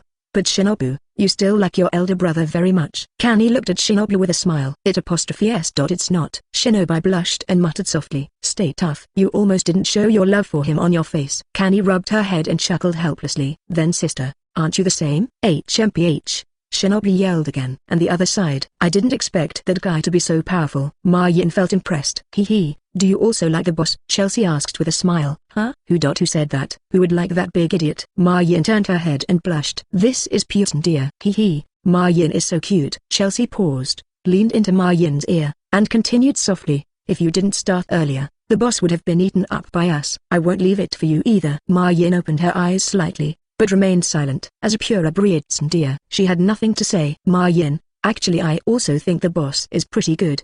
He is also considerate. I accidentally helped him, so he won't blame me. Hill said beside him. Yes, after all, the boss also likes the boss very much, right? While the boss is not around, let's take him down first. Hee. What do you think? Lenai said with excitement. What a great idea. As expected of Lenai, it's exactly what I thought. Chelsea gave a silent thumbs up. She had a lollipop in her mouth, but it didn't stop her from smiling brightly. Kongzan's perception can include the entire sunshine, so he is naturally aware of it all. He thought he was at least doing the right thing. At least they didn't die. They are all still alive. And it was still by his side. This feeling gave him an inexplicable breath of relief from the tragedy of the original work. It seems that my efforts were not in vain. Kongzan murmured. He used to hate those tragedies, and even felt heartbroken. If he could create a world that he thought was perfect, that would be great.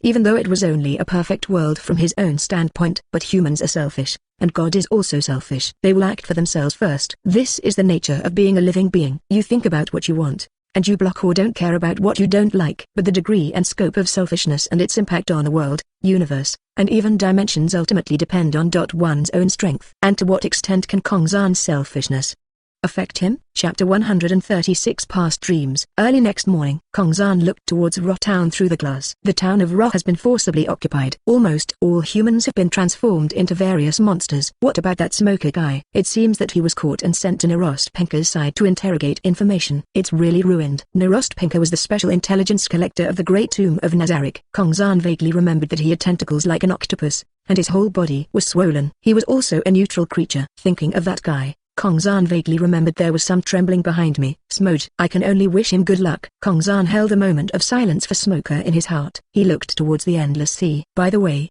is the Navy coming so slowly? He murmured to himself. Because he knows, having occupied Rot Town, it was impossible for the Navy to leave it alone. The other party will definitely come. Huh. He breathed out softly. With his powerful strength, this world may be paradise for him. He sat on a chair nearby, thousands of thoughts. He suddenly remembered his past self. He's just a depressed young man after being scummed, after staying at home all the time. Many people look down on themselves and feel that they are a bad person. But he also once had a dream, which was to create the world. To him, every comic, novel and animation is a world. And he also wants to write and paint a world that belongs only to himself. He also worked hard, starting from junior high school. But later, this dream was drowned out by the words of people around him. Kongzan, you're crazy. Write a novel, draw comics. You, a vocational high school graduate, still want to make something at home? Although the drawing looks pretty good, you still go out to work. Come on, don't you know what your academic qualifications are? Your brain is not good. If you have a good brain, how can you be so bad at studying? Even if you can write hundreds of thousands of words, where will you send it? Who would want it? See, you don't usually speak a few words, and you still want to write novels. Look at what academic qualifications those great writers have. And then look at you. You just graduated from a vocational high school and write novels. Even if you don't find it embarrassing, I find it embarrassing. Huh? How dare you say that you earned more than 1,000 yuan a month from your crappy novel of hundreds of thousands of words? What's the use of being at home every day? You might as well go out and look for it. A job. He has heard this kind of words countless times. No one trusts themselves, and everyone wants to accept reality. But what is reality? Was he abandoned by the scumbag? Is it the 2,000 yuan salary you get from working? Or is it your vocational high school degree in reality? Or have you been denied countless efforts? The coveted second dimension? Or is it a world written by oneself? The reality is, some people are born as gods, standing in the untouchable realm of gods. Some people are born as dogs, do disgusting things, continue to eat other people's shit and try to survive, but they can't climb to the starting point of others. Is this reality? He doesn't agree with this reality. He just wants to work hard every day to learn these things online. Novel, painting.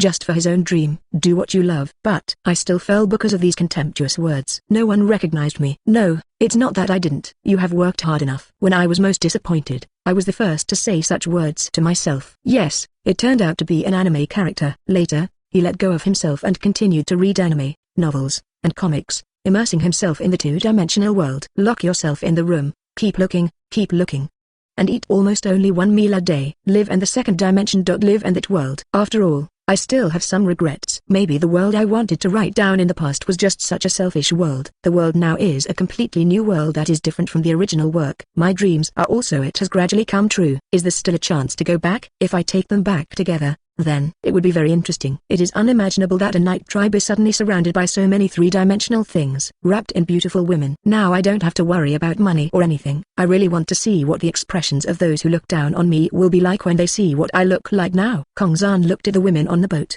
He smiled slightly unconsciously, but this world was so real. In fact, even if he can't go back, he is very happy to always exist here. Just when his thoughts were intertwined, a voice shouted, "Brother Kongzan, there is a Navy warship ahead." Yamato suddenly shouted, "Okay, here we come." Kongzan was pulled back from his thoughts and responded quickly. He walked over to Yamato. Navy warships. There are quite a few. Kongzan raised his eyebrows. I counted about 15 ships. It is estimated that there are tens of thousands of Navy. This lineup looks more powerful than the Demon Slayer order. Sir Supreme, do you want to attack? Albedo came over and asked. You can launch an attack. This time you will try to counterattack first. Kongzan said casually. Understood. Albedo nodded with serious eyes, then immediately turned around and left, apparently planning to make a plan. Yamato, create a battlefield for them. Kongzan looked at Yamato again and said, battlefield? After thinking for a moment, Yamato suddenly understood. He laughed and said, leave it to me, brother Kongzan. Then, Yamato faced the warship directly and jumped into the sea. Garda. She did not sink into the sea, but the sea surface under her feet turned into ice. That's it. Yamato looked at the warship not far away. Pa. She tapped her foot lightly. In an instant, with her as the center, the terrifying ice power spread directly out. The terrifying ice power turns all the sea into ice blocks. The original sea has turned into ice.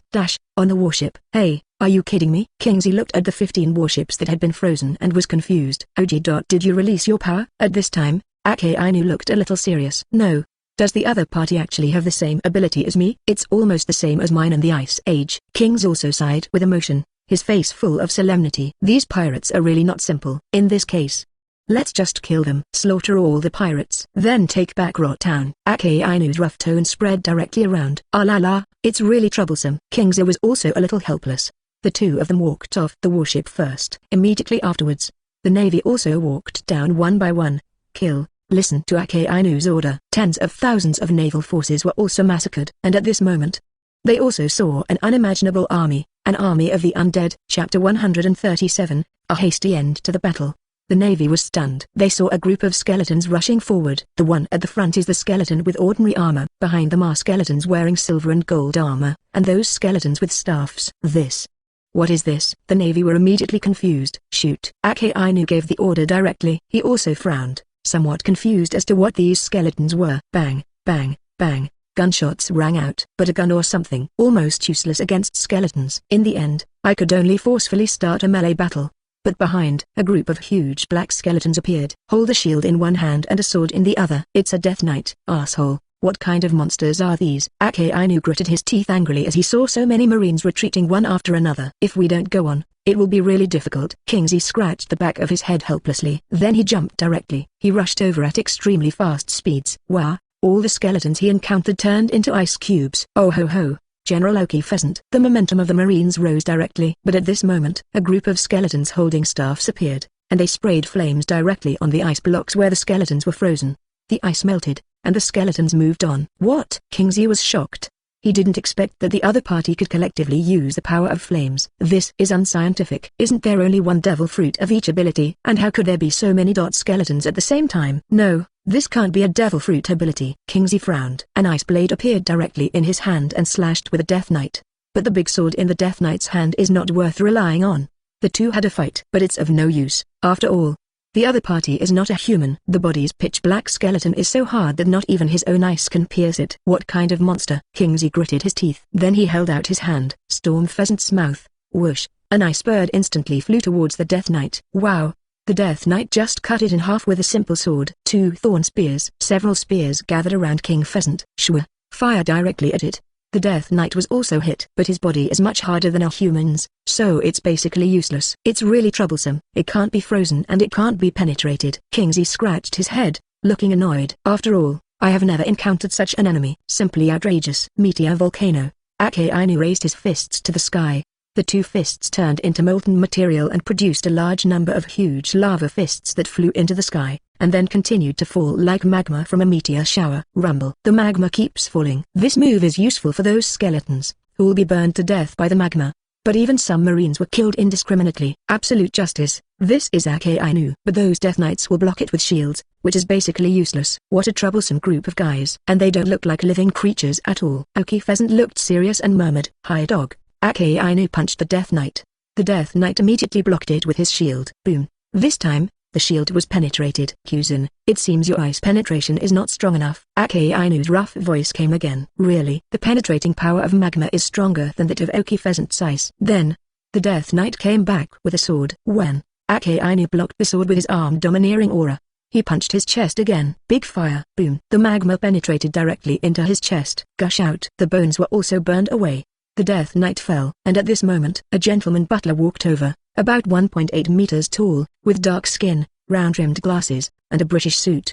He walked over with a nonchalant expression. "He is Demiurge." "Kneel down," he said calmly. Immediately afterwards, the Navy felt a huge pressure. Bang! He fell to his knees directly on the ground. Even Okiji and Ake Ainu were not surprised. "The front already belongs to Nazarik's territory. We can give you a chance to retreat. But if you want to continue the attack, we will continue to accompany you. Next, we will use more powerful methods to defeat all of you." The army was destroyed, Demiurge said with a slight smile. "After all, we still have to go back alive and show the power of the great tomb of Nazarik." And the skeletons next to them also stopped attacking when Demiurge came. What kind of terrifying ability is it? Can't move at all. Kingsley was stunned at this moment. "Arsehole!" Ake Ainu yelled angrily. "But if this continues, we can only let it be slaughtered." "Okay, let's retreat." Kingsley spoke first. "Arsehole, you haven't wiped out all these pirates yet. Are we going to withdraw now?" "Kyuzin, you coward." Ake Ainu was like a mad dog, struggling constantly. "I can barely stand up a little." "Seikakis, look at the situation now. Even if the two of us can survive, the Navy behind us will definitely be wiped out." Kingsley shouted angrily. The two of them originally had different ideas. If it weren't for the fear that Kizaru would be completely destroyed, he would have let Kizaru come To die for justice is an honor. What's that to say? Ake Ainu looked angry. He didn't seem to care at all. You bastard. Seeing that he didn't care about the life and death of the Marines, Kingsley scolded him directly. HMPH, are you afraid of death? Kuzin, you are such a coward. Ake Ainu laughed again. Sarkasky. Okiji was directly aroused. But he didn't go after Demiurge. But Ake Ainu. He stood up and pounced on Ake Ainu, then smashed Ake Ainu's head onto the ice. It knocked him half unconscious. The terrifying ice power spread from Ake Ainu, sealing him in the ice. Sorry, we won't continue fighting. Please let us Navy go. Kingsley gritted his teeth. This situation is really helpless now, because the strength gap between the two sides is already obvious. More than half of the Navy was slaughtered by those skeletons. If he continues, even if he can escape, the Navy will be completely annihilated. He didn't want to see this happen. Haha, okay, freedom. Demiurge chuckled and said calmly. He didn't care at all about the admiral in front of him. And his words fell. Everyone was also freed from the shackles of words and spirits. Everyone retreats. Kingsley immediately shouted. You can move. Retreat quickly. We can't be a match for this kind of monster. Go quickly. In this way, a group of Navy began to retreat. Okiji took a deep look at Demiurge and left. Before leaving, he didn't forget to take Ake Ainu with him, who was frozen into ice and half unconscious. It is said that because the warship was frozen, they had to cut the ice first. It took a long time to dig it out. As a result, something shocking happened to Aokiji. Hundreds of meters or even kilometers under this sea area are frozen. Just like land. This kind of freezing ability is definitely no less than its own fruit. Who was the other party? He was confused. In the end, they could only ask for support. Let the Navy transfer the ships, because the state of this ice cannot be easily solved in a day or two. Or even a month or two. Ake Ainu, a mad dog, probably won't be of any use. Chapter 138. The World Will Boil. Navy Headquarters, Roger Town. This is the island closest to the entrance of the Grand Line. It is also the place where Pirate King Roger was born and executed. But this kind of place, such an important place, it was actually taken by the other party. Next, the two generals went, but they could only escape in defeat. This time, it is a great loss to the Navy's prestige. Warring States' face was heavy. In the conference room, everyone's expressions were as ugly as those of Warring States. Hey, is what Kizan Kid said true? Garp also asked with a solemn expression. I don't know. We have to wait until he comes back to know the specific situation. But if what he said is true, it's too scary. Just one sentence suppressed the entire audience. What kind of devil is that? Warring States said with disbelief on his face. As expected, don't confront that guy head-on for the time being. It was Kizaru who spoke. At this time, Kizaru is not as funny as before. The huge spherical device in the abdomen that runs the internal organs has been enhanced and is completely installed in the body. This also makes Kizaru look like a normal person now. He paused and continued. Marshal of the Warring States. Please report this matter to the 5 old stars. The world should be boiling. Kizaru didn't say much.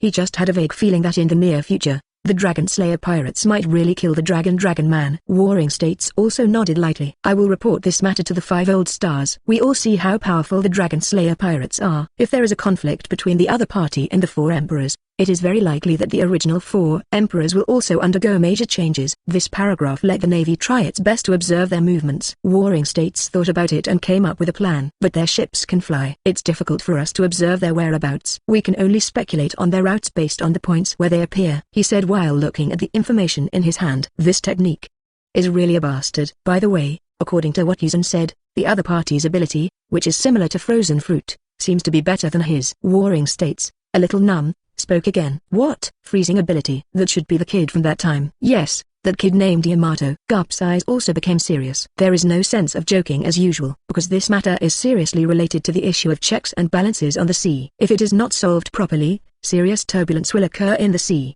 Let's wait for Kizan to come back first. There are too many things to deal with. Next, we have to think about the problem of Rot Town and the new bounty order of the Dragon Slayer pirates. Sengoku breathing heavily. Well, things are indeed more serious this time. Maybe the next 4 emperors will be born. He nodded lightly and said, looking at the transformed Rot Town. Kongzan nodded with satisfaction. Rot Town is very close to the entrance of the Grand Line and is also the last stop before entering the Grand Line. So many pirates will come to Rot Town to replenish supplies. But now that Rot Town is occupied by Kongzan, these pirates will turn into monsters such as Death Knights in the future, and they will obey Nazarik's orders from now on. How is it? How many Death Knights are produced now? Kongzan asked Albedo. The ability to create Death Knights and various monsters was naturally given to them by Kongzan. After all, they are products of the system themselves, so spending some points can directly grant them abilities. Kongzan once asked the system how such a guy was made. The system's answer is, it was created by combining the original power of the original character with the transformation and strengthening of the system, so it is still the original character, and the soul is the same. It's just that the memory is different. Kongzan also understood the system somewhat. So aren't these characters similar to their twins of the characters in the original work? It's very similar, but because of different memories, there will be differences in personality. There are more than 5,000 Death Knights now. If there is no huge organized attack, there is basically no need to worry. Albedo, who was behind Kongzan, reported. Well, you did a good job. Kongzan nodded slightly. This quantity should be no problem. Unless the island is bombed, it is impossible to capture Rot Town. And this is just the Death Knights. There are 5,000 of them. Nothing else counts. It's almost time. It's time for me to leave. Albedo, I'll leave this place to you. Kongzan looked at the huge Rot Town and said calmly, please rest assured, Lord Kongzan, I will definitely protect Rot Town. Albedo nodded seriously. Okay. When you have enough troops, you will conquer the East China Sea first. Kongzan looked at her. The first order was given. East China Sea. Conquer. I understand. Albedo's eyes flashed. Sure enough, the Supreme Lord still wants to conquer this world. Is the first target the East China Sea? As expected, the Supreme Lord. As for what Donghai is, we still need to go back and investigate. Albedo thought to herself. Okay, Albedo, call them for me. I have to leave. Kongzan narrowed his eyes slightly. Albedo seemed a little disappointed. Are you leaving again so soon? Then, a warm palm touched her head and said softly, Albedo, thank you for your help during this time. This was a very gentle voice. What are you talking about? We were created by you. No matter what you say, we will do it. Albedo spoke quickly, but it couldn't cover the rosiness on her face. Her inner shyness filled her cheeks. Okay, let's go. Albedo. Kongzan gave the order. Understood, Your Majesty the Supreme. Albedo disappeared instantly. It's so cute. Kongzan narrowed his eyes. How could he not see such obvious shyness? Everything is so real. Kongzan smiled unconsciously, and then opened the group chat. It turned out that a long-awaited mission had occurred. Group chat. Ding. There is a zombie crisis in the world of group member Baixiofi, asking for help from group members. Task difficulty, intermediate. Task reward, 15,000 points. Number of people, 2 people. Which member accepts the task? Baixiofi, I'm really convinced. There are zombies everywhere in the morning. Fortunately, I bought the gene potion. Kanki Ken, brother. Don't worry, I'm here to help you. I watan Inofumi, I happen to be free too. This mission has so many points. I'm here too. Jin Muan, are we the only ones to go on this mission? Kongzan, that's okay. Kongzan doesn't care. Now more than 10,000 points are just a small profit for him. Chapter 139. 3 people team up to kill the corpse brother. Group chat. Butterfly Ninja. Let's watch the video. Butterfly Ninja. It's just about to start sailing again. It's so boring. Kanki Ken : okay. Kanki Ken thought about it for a while and opened the video. Hey, can you see clearly? Brother and I just came downstairs. Jin Muan shouted to the camera. Butterfly Ninja. No problem. That's fine. There are indeed a lot of zombies here, but they just feel like a bunch of little bastards. Kanki Yan casually twisted his neck and spoke nonchalantly. Indeed, it doesn't feel that strong. Iwatan Inofumi also nodded. After all, these guys can't even break their own shields. The only benefit is that you unlock a corpse brother shield. Corpse brother shield. It can emit infrasound waves and control some low-level corpse brothers. Let's go. They had just taken out the neighbor's female corpse brother from Baixiofi's house. At this time, Kongzan in the group chat said something. Kongzan, in fact, their zombies in this world are more accurately called zombies. They can also be called zombie brothers. They are more powerful than ordinary zombies. I see. No wonder the female zombie in Brother's family. Oh no, the female zombie brother didn't die even if I shot my head. Kanki Ken nodded and said with some understanding. I asked why this new skill is called corpse shield and not zombie shield. No Fumi Iwatani complained. I'll go. Why is there a child over there? Baixiofi suddenly saw a child with watermelon hair pooping on the roadside. He looked 7 or 8 years old and his back was turned to them. Isn't he also the corpse brother you are talking about? Baixiofi was startled. Child? Jin Muan was also a little curious. Hey kid, are you pooping? No Fumi Iwatani walked up and asked. Yoho little friend Yoho. Baixiofi also said hello. But the child just turned his head slightly, said hum, and then immediately focused on his own poop. This made Baixiofi angry, walked up quickly. Hey, little Gitu, I'm talking to you. Looking at how high you are, you must not be brothers. In the current situation, it's very dangerous for a person to be outside alone, you know. Thinking that the other person is a human, Baixiofi walked up angrily. Kongzan was speechless watching the live broadcast. This guy is too careless, and people in the last days have no time to care about others. Alas, as expected, these protagonists are quite capable of finding trouble. Well, the child still pooped hard. Ah, you must be constipated. You should listen to your mother and eat more vegetables and less meat. Did you hear that? It must be indigestion. But Baixiofi hadn't finished his words yet. A hand was pulled directly out of the child's butt, and there was no flesh at all, only bones left. It was pulled out like this, but not completely, and it came out with blood. Half of the shit was poured out, and it kept pinching. There was also soup. It was so fucking exciting. PFFT. Baixiofi was shocked. At this time, the child turned his head. There is blood on the nose and mouth. This damn thing is bleeding from all the orifices. And his hand, it's gone. It was obviously eaten by him in one bite, and he pulled it out of the anus directly after digesting it. Outrageous. Fucking outrageous. Takagi sire, let me go. Why is this zombie brother so disgusting than us zombies? I have learned a lot. Then, the child corpse brother stood up. He. A strange sound came out of his mouth. He stood up without putting on his pants. The little elephant appeared and took 2 shaky steps towards Baixiofi. He was still mumbling he in his mouth. Baixiofi was frightened and took 2 steps back when he saw this result. The kid tripped over the pants he wasn't wearing and fell down.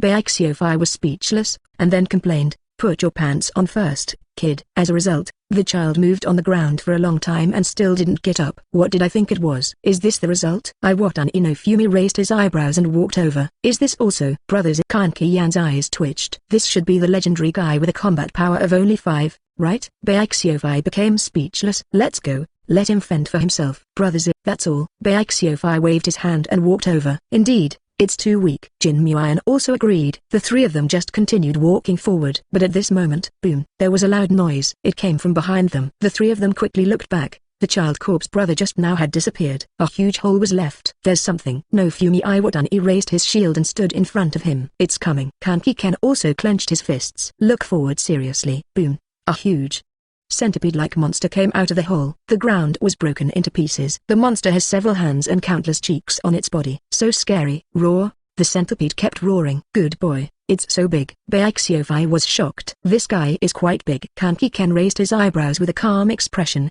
and then continued. But it looks a bit fussy and useless. I think so too, and it's not very big, right? The turtle I fought before was much bigger than this. No Fumi Iwatani relaxed a little when he saw this size. Oh my god, is it really okay? What kind of turtle? Bigger than this? Baixiofi was dumbfounded. After all, the one in front of me already looks high enough. Although I drank the gene potion, I was still a little scared when I saw such a big guy.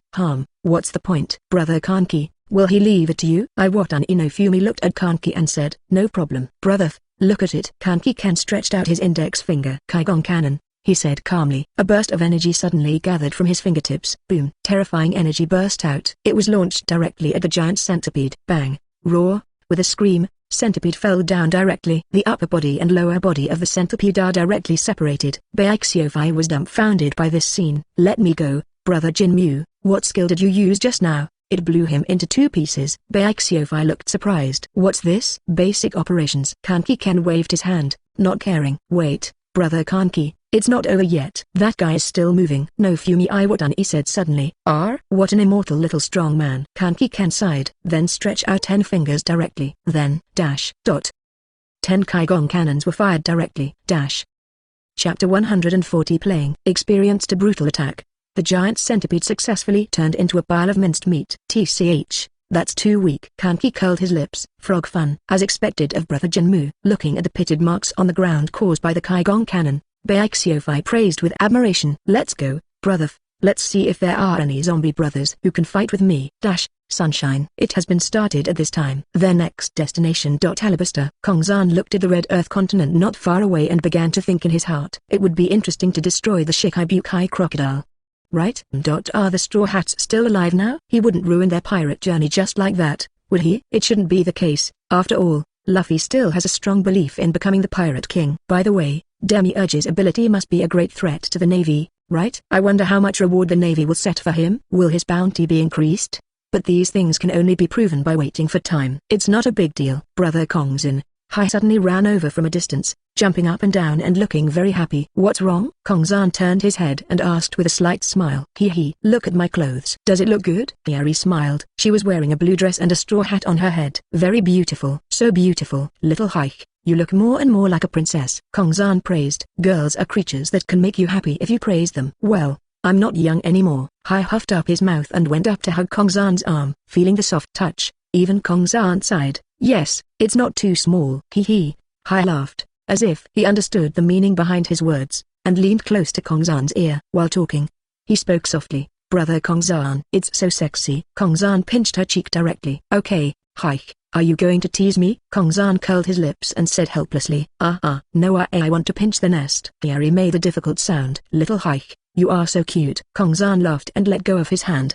He rubbed her head gently. HMPH. It hurts. Brother Kongzan, even if you praise me, I won't forgive you. Yari touched her red cheek, which still hurt a little. He said with an angry expression. Yes. Kongzan rubbed her head. I remember you slept with me today, right? If you hate me so much, then don't sleep with me. Kongzan teased. One code equals another. Brother Kongzan, you actually threaten me with such a thing. Ugh. Bullying. Yari clapped her mouth angrily. I don't care. I will definitely go tonight. Yari crossed her hips and said seriously. Really? By the way, how did Xiaoling decorate the girls' dormitory? Kongzan asked curiously.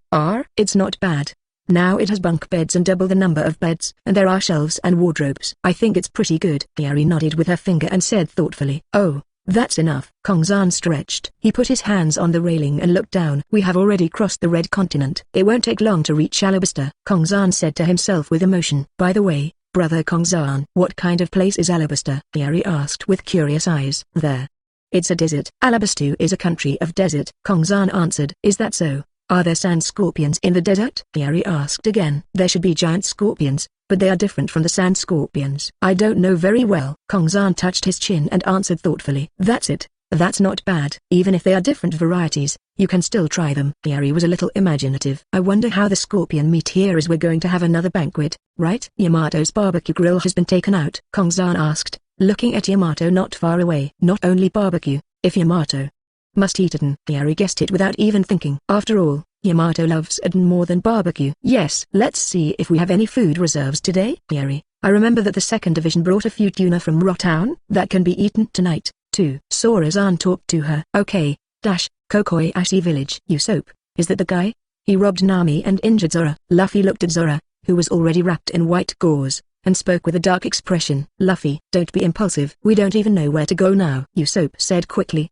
But we have to go. Nami was taken away. Our navigator was taken away. Luffy roared, his face full of anger. He who cherishes his companions the most would naturally not allow this to happen. Brother Usopp, there is nothing we can do now. We have been here for 2 days. We also have to go to sea. If that doesn't work, let's find someone in the village to take us. Not now. There is no better way, Johnny said, looking a little helpless. Yes, I think the guy named Akan is pretty good, and he also knows Nami. A man in green clothes said. You can call him Sword God Joseph. He and Johnny Juggernaut were once a bounty hunting duo together. Of course, these titles are just what fans call them. Although their strength does not match their title, their strong will does not live up to their title. What a bastard. I didn't expect that Miss Nami would be snatched away as soon as I entered the pirate ship and put me with a group of men. Sanji gritted his teeth. I feel like my luck is very bad. We must go to sea immediately. Go find that guy. Joseph, where is the Jian you mentioned? Take me to him quickly. Sanji's eyes seemed to have 2 flames burning. His blood boiled all over. Brother Sanji, let's go to the village first. I passed by the village before, and the uncle named Akan gave me oranges to eat. He's such a nice person. There are oranges on top of my head. There is a windmill. There are many stitching marks on the body, which is a bit scary, Joseph explained. Okay. Take me there quickly. Now we must race against time to get Miss Nami back, Sanji said with excitement on his face. At this moment, Zora spoke. There is no need to go to Nami. She should be willing, Zora said calmly. What? Hey, how could it be? Sister Nami hit her. They were suddenly shocked. The most important thing is that if we face them now, we will die. Zora gritted his teeth, his face full of struggle. He didn't expect that he would lose again. Ming Ming said some time ago that he would never lose again. That's it. I made a promise to Luffy. But the man's promise was broken so easily. Arsehole. Zora punched the deck with a bang sound. They are definitely not weaker than Hawkeye. In terms of numerical advantage, they may be stronger than Hawkeye. Sauron began to analyze rationally, but his words confused everyone. Chapter 141. The Straw Hats go to sea. What? Stronger than Hawkeye? Hey, are you kidding? That guy can beat you with a knife. Sanji was stunned and calmed down by Zora's words. Calm down. Is he stronger than that uncle? It's really difficult. Luffy also began to think seriously. But obviously, nothing will come of it. Let Luffy think about things, like a sow climbing a tree. They have about 30 crew members, although I don't know what the other crew members are like. But the person I was fighting with, even if he didn't reach the level of Hawkeye, was infinitely close to Hawkeye. And when I dueled, it was as easy as Hawkeye. The other party went out of her way and didn't use her sword. I had a hunch that if she used her sword, I would die. Asshole, I'm still too weak. Zoro gritted his teeth and cursed. In the end, The opponent deliberately caused him to lose too much blood and collapse from shock. He had only seen this teasing style in the hands of Hawkeye some time ago. Only swordsmen with an extremely large gap can use such a fighting method to trick him. Listening to Zora's words, their expressions became more and more serious. Hey, I remembered it too, Brother Usopp. There was a girl who came over to remind us. Do you remember? Johnny looked at Usopp and asked. Oh. Of course I remember. She was the one who asked us to carry Sauron away. She seems to be the sister of the female swordsman who fought with Sauron. What's the name? Black Eyes. Indeed, that one, and Sauron the female swordsman I beat has red pupils. So is it called red pupils? Usopp rubbed his chin and thought. Brother Usopp, that doesn't matter. The most important thing is that the girl seems to be super strong. And she said she is a member of the 4th division, and that red-eyed girl is the captain of the 4th division. Who knows? There are still a few divisions. Think about it this way, there are at least 4 more with the same strength as the red-eyed girl, plus the captain. Johnny speculated. 4.4? This immediately made Usopp and the others dumbfounded. But logically speaking, it is indeed the case. But 4 strong men of this level on one ship would be too outrageous, right? Think about it carefully. There are actually 4 guys like this. The world is so big. It's so different. Zora heard what Johnny said. There was also a tight streak of sweat on his head. Hey, all in all, we still have to find someone who can take us out to sea first. Joseph still said. No need. This island has been ruled by Eren for a long time. The banquet a few days ago seemed to have been held because Eren was killed by those powerful guys.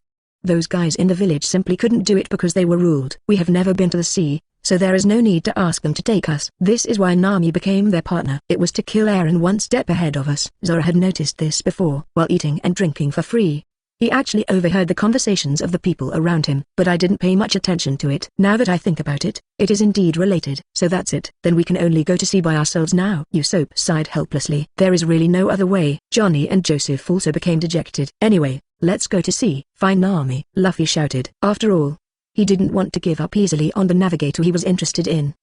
Kongzan sighed. Then continue to move towards the Rainy Land. The Rainland is located in the northwest of the Kingdom of Alabasta, known as the Dream City, which is where the headquarters of Baroque Studio is located, and Crocodile is naturally also here. Sasha, Anna, Kongzan shouted while looking at the two of them.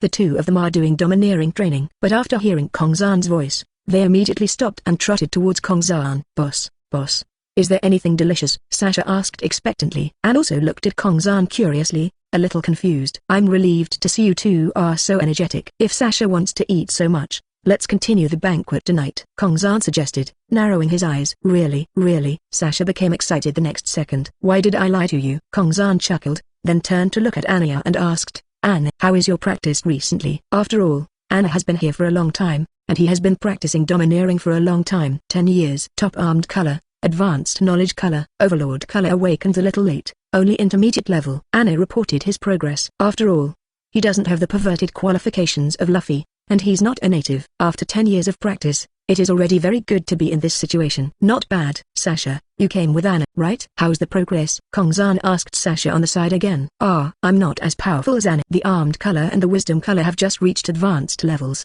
The overlord color hasn't been unlocked yet. Sasha lowered her head in disappointment. It's okay, Sasha is already great. Kongzan reached out and rubbed Sasha's head, and then continued, eat more tonight. You'll definitely have enough meat. Hearing Kongzan's words at the words, Sasha laughed. Long live the boss. Sasha jumped up. She really likes eating meat just like Chitong. Speaking of which, Yamato seems to like it quite a lot. Oops, I don't know why. They all like eating meat so much, yet they all have such good figures. It's really strange. That being said, there seems to be no one in bad shape on the ship. You two, help me call Mikasa, Akatumi, and Akatsuki Izumi. I want to talk to them about the newcomers. Newcomers have also arrived recently. We must help the newcomers improve their strength as soon as possible. Otherwise, no, Kongzan said to the two of them. Okay.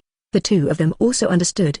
He turned around and went to call someone. At this time, the group chat Jinmuian is still live broadcasting. It's really a 3-person team to live broadcast the killing of corpse brothers. Don't tell me. It looks quite happy. Kongzan's eyes twitched, looking at the few people speechless. Anyway, it must be different from the original work. I looked at it twice and then ignored it, but everyone in the group chat was quite happy to see it. After all, it's like watching a movie. Then Mikasa, Akatumi and Akatsuki Izumi came over. Brother Kongzan, I heard that you want to talk to us about the newcomers. I have already started training here, Mikasa said first. Oh? Mikasa did it very quickly. What about Chitumi and Akatsuki Izumi? Have you started over there? Kongzan looked at the two of them. Not yet. Chitong glanced to the side and smiled awkwardly. Boss, I'm a ghoul, How can I teach humans? Takatsuki Izumi also complained. Chapter 142 Gravity Device. Anyway, you two are about to start training. Every time a new person comes, you have to take care of them. Izumi Takatsuki, aren't the humans in your team? Akatsuki Minato. That's it. Let her teach Nuoki Gao. Shitong, you are all humans anyway. Just teach some basics, such as physical skills, 3-color haki, and the like. Then we'll see what they want to learn. Kongzan spoke to the two of them like a superior leader. After all, they will only become a burden if they continue like this. If you don't know how to choose the weapon color, it will be a lot of trouble to play the natural type. Although the current situation of their pirate ship is fine, Kongzan is not willing to be satisfied with the status quo. He is not satisfied that his pirate group is only the strongest in the world of pirates. At least it must have a place in the world of Dragon Ball. That world where stars explode at will. Understood. Shitong nodded. To be honest, she herself has been slacking off in the past 2 days. The days are so comfortable. Don't worry about food or drink, and occasionally fight some minions. For Chitong, such harmonious and warm days are naturally the best. Then just listen to the boss. Takatsuki Queen laughed, then walked directly forward and hugged Kongzan's arm. This scene directly made Mikasa grit her teeth angrily. Sniff, sniff. Takatsuki Queen sniffed, then stretched out his tongue and licked Kongzan's neck. Boss, have you not taken a shower today? Can I go and help you take a shower? She looked at Kongzan with a smile and spoke. I don't need you to help Kongzan, brother, wash it. Mikasa quickly grabbed Kongzan's other arm and retorted. Hey, Mikasa, do you want to help the boss take a bath? Takatsuki Izumi showed a surprised expression, then suddenly smiled and continued. I didn't expect you to be so bold, Mikasa. What? Mikasa suddenly his face turned red. No, she suddenly didn't know what to say. Nervous. The main reason is that she is so cute like this. Even Kongzan is not willing to destroy her innocent appearance. Okay, stop teasing Mikasa. You two go and do your work first. Mikasa and I will chat for a while. Kongzan looked at Akatsuki Izumi and Akatumi, smiled and said, the boss really knows how to pamper Mikasa. Akatumi, let's go. Takatsuki Izumi sighed softly and let go of Kongzan's arms with both hands. Okay. Shitong also nodded.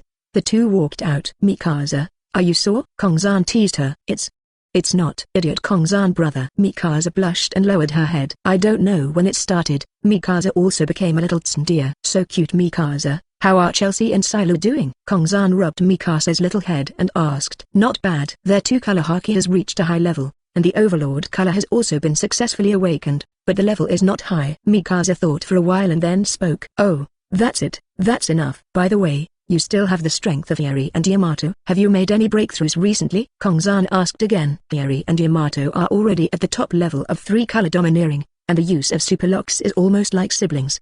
As well as swordsmanship, they have followed Xiaoling's steps step by step. Now they are in the world of great swords. It's at the top of the range. The same goes for physical skills. Whether it's the 6th form of the Marines or any basic physical skills, I'm completely comfortable with it. Mikasa said. Yeri and Yamato are still very strong and basically belong to the ceiling of this world. What about you, Mikasa? You must not be weaker than them, right? Kongzan asked with a smile. After all, Mikasa has a chat group, so naturally she won't be too weak. Of course. Mikasa showed a confident look. What I just said, I have completely mastered it myself. In addition, I also bought the same no side effects pure Saiyan bloodline as brother Kongzin, as well as various Kaigong, teleportation. But I don't know how far I can transform now. But I also bought a Zizajigong, but it seems to be only incomplete. That perfection is too expensive, with more than 7,000 points. I can't afford it. Mikasa did not forget to complain at the end. That is indeed very strong. Kongzan nodded silently. Indeed, this is enough. Moreover, the Saiyans also bought it and learned Kaigong. Not bad,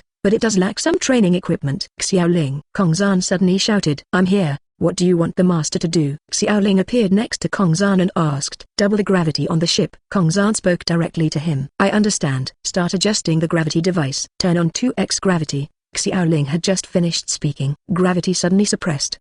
This device is kind of cool. Brother Kongzin, wouldn't it be much more convenient to train like this? Why don't you take it out earlier? Mikasa complained. Feeling the pressure all over her body, she only had to get used to this kind of pressure, and she would definitely be strong under normal circumstances. Before, you are not strong enough either. It would be too uncomfortable to use this. Now that you have reached this level, although you can increase it several times, for the sake of the newcomers, let's just adjust it to this multiple. It's equivalent to doubling your usual training. The progress of becoming stronger will also be much faster. Kongzan said. Fortunately, the ship is smart, but ordinary people must not be able to stand things like gravity. Fortunately, they all drank Kongzan's blood, so they have strong recovery power and their adaptability is not too bad. Around them, the crew members are obviously aware of it, but in fact this gravity is nothing to them. But for the new crew members, it is very painful. They need to get used to it a little bit. The other side of the ship. What happened? Suddenly I felt a pressure. Nami felt very uncomfortable, but there was no problem with standing or anything. She just felt a strong pressure pressing down on her whole body. Me too. So did Nogikao on the side. He said, it should be that the gravity has been adjusted, right? The only person on this ship who is qualified to do such a thing is Brother Kongzan. Zazie on the side spoke to the two of them casually. It didn't seem to affect her at all. You newcomers may indeed feel a little uncomfortable. After all, you are too weak. It should be almost done if you stick to it for a while. Come on. Yamato also encouraged him from the side. Then he continued to eat snacks. Kongzan put more than 20 boxes of snack gift bags in the cafeteria, just for them to eat. Yamato said it was wonderful, and there was also cup-style udon in it. It can be eaten quickly after being heated up. Not only Yamato, but also Akahitomi and the others enjoyed eating it. Chapter 143 Summoning Mecha. Shortly after, we came to the area closest to the rainy ground. Just stop here. Kongzan glanced at it. This should be the closest seaside to the rainy land. On the way there, I stopped by to see if I could get some game to try. You don't have to go all this time. Let the first team go with me. Then you can hang out around here and hunt game. That's right. As usual, at least stay here just in case. A squadron is guarding the ship, Kongzan said to the girls. Okay. And all the girls responded in unison. Although most people are too disappointed to go with Kongzan, but at least you can still stroll around, which is not bad. Team 1, come with me. Kongzan tilted his head slightly. Then he jumped off the boat. Then, Yamato and his team jumped down one after another. Brother Kongzan left again. It's boring. Yeri sighed softly and picked up the fishing rod next to him. He started fishing, and at the same time he took a liking to Mikasa and called out, Mikasa, are you coming to fish? Okay. Mikasa didn't refuse either. The two began to catch fish in silence, and others also have to do what they should do. However, if you want to leave the ship, you must report to the captain. This is an internal rule. Don't worry too much. Robin sat on the lookout atop the ship's pole. In the distance is the endless desert, holding a book in hand. The scenery here is really nice, Robin. At some point, Izumi Takatsuki stood next to Robin. Takatsuki Izumi. A ghoul? Say, your unique race has no historical records at all? Seeing the person coming, Robin asked with interest. How could there be any record of me in this world? Takatsuki Izumi whispered. Then she smiled slightly and took out a book in her hand. The title of the book is The Black Goat's Egg. Robin, do you want to read the book I wrote? Izumi Takatsuki asked. Oh? You actually write a book? Robin's eyes were obviously curious. Books written by ghouls who feed on humans indeed have an inexplicable appeal. Robin took the book, narrowed his eyes, and said, thank you then. Let me read it. Look. Izumi Takatsuki sat next to Robin, looking at the sun above his head, feeling the warm sunshine, and said to himself, it seems good if it stays like this.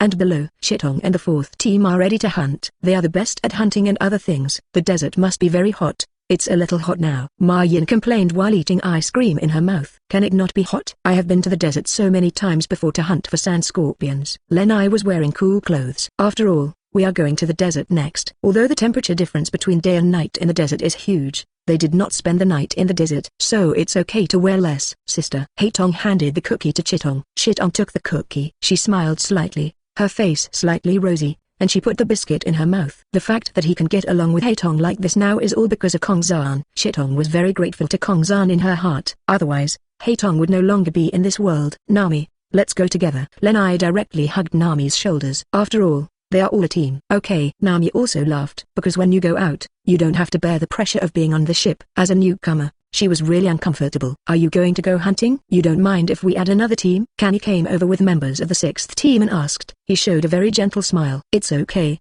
let's go together. Kaitong said calmly. No expression showed on his face. But if you keep doing this, you will feel that your red eyes are dull. Very cute too. What a nice day. Hill said with a smile. Behind, say you watched Hinata knitting clothes. Hinata, who are you knitting clothes for? It looks like a man's clothes. Is it for Mr. Kongzan? Shayu asked curiously. But the next second, Hinata's face turned red. He responded softly.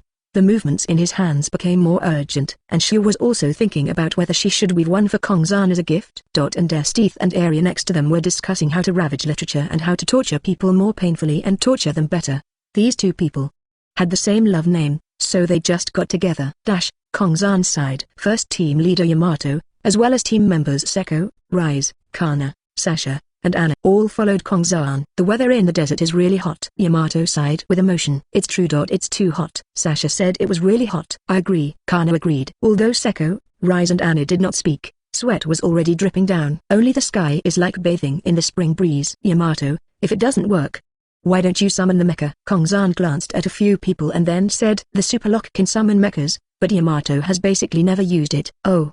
I would have forgotten if you didn't tell me. Yamato then thought about it. He quickly opened the superlock and pressed it a few times. Suddenly, a huge magic circle appeared on the ground. The mecha emerged directly from it. It is so conspicuous in the endless desert. It was a blue and white humanoid mecha. Very cool. It's about 100 meters high. Then, Yamato was enveloped in a mysterious ball of light. The next second the ball of light rose into the air and melted straight into the mecha. Wow, it's so cool. After the mecha emerged, it brought a sense of coolness, because this mecha itself exudes cold air. What a big mecha, Seko exclaimed. Anna was also very surprised. This mecha was even bigger than when he became a giant. Hurry up and sit on the mecha. Sit on the mecha. I'll take you away. Yamato controlled the mecha to squat down, put the mecha's hands on the ground, and asked them to follow their arms. Okay, long live Captain Yamato. Sasha immediately became happy. All the girls also smiled and went up, sitting on the mecha's shoulders. It feels pretty good. Kongzan looked at the huge mecha and laughed. And this mecha is really cool. Brother Kongzan, aren't you coming up? Yamato asked in the mecha. Okay, here we come. Kongzan jumped directly. Then he jumped directly onto the head of the mecha. Then there was a click and he sat on the head of the mecha. Come on, go to the rainy land. Yamato, he shouted. Okay, brother Kongzan. Yamato also controlled the mecha and strode forward directly. Let me tell you. It's really cool. Just like that, they rushed towards the rainy land in a huge mecha. Chapter 144 Rainy Land Rainy Ground. Hey, what is that? Wow, isn't this too big? That's a machine. The residents of the Rainland looked at the huge thing above their heads and were amazed. And that behemoth naturally refers to the mecha controlled by Yamato. It just caused the mecha to activate flight mode. It was flying to the rainy land. After all, flying is definitely faster than running. Brother Kongzan, this is the Rainland. It's quite prosperous.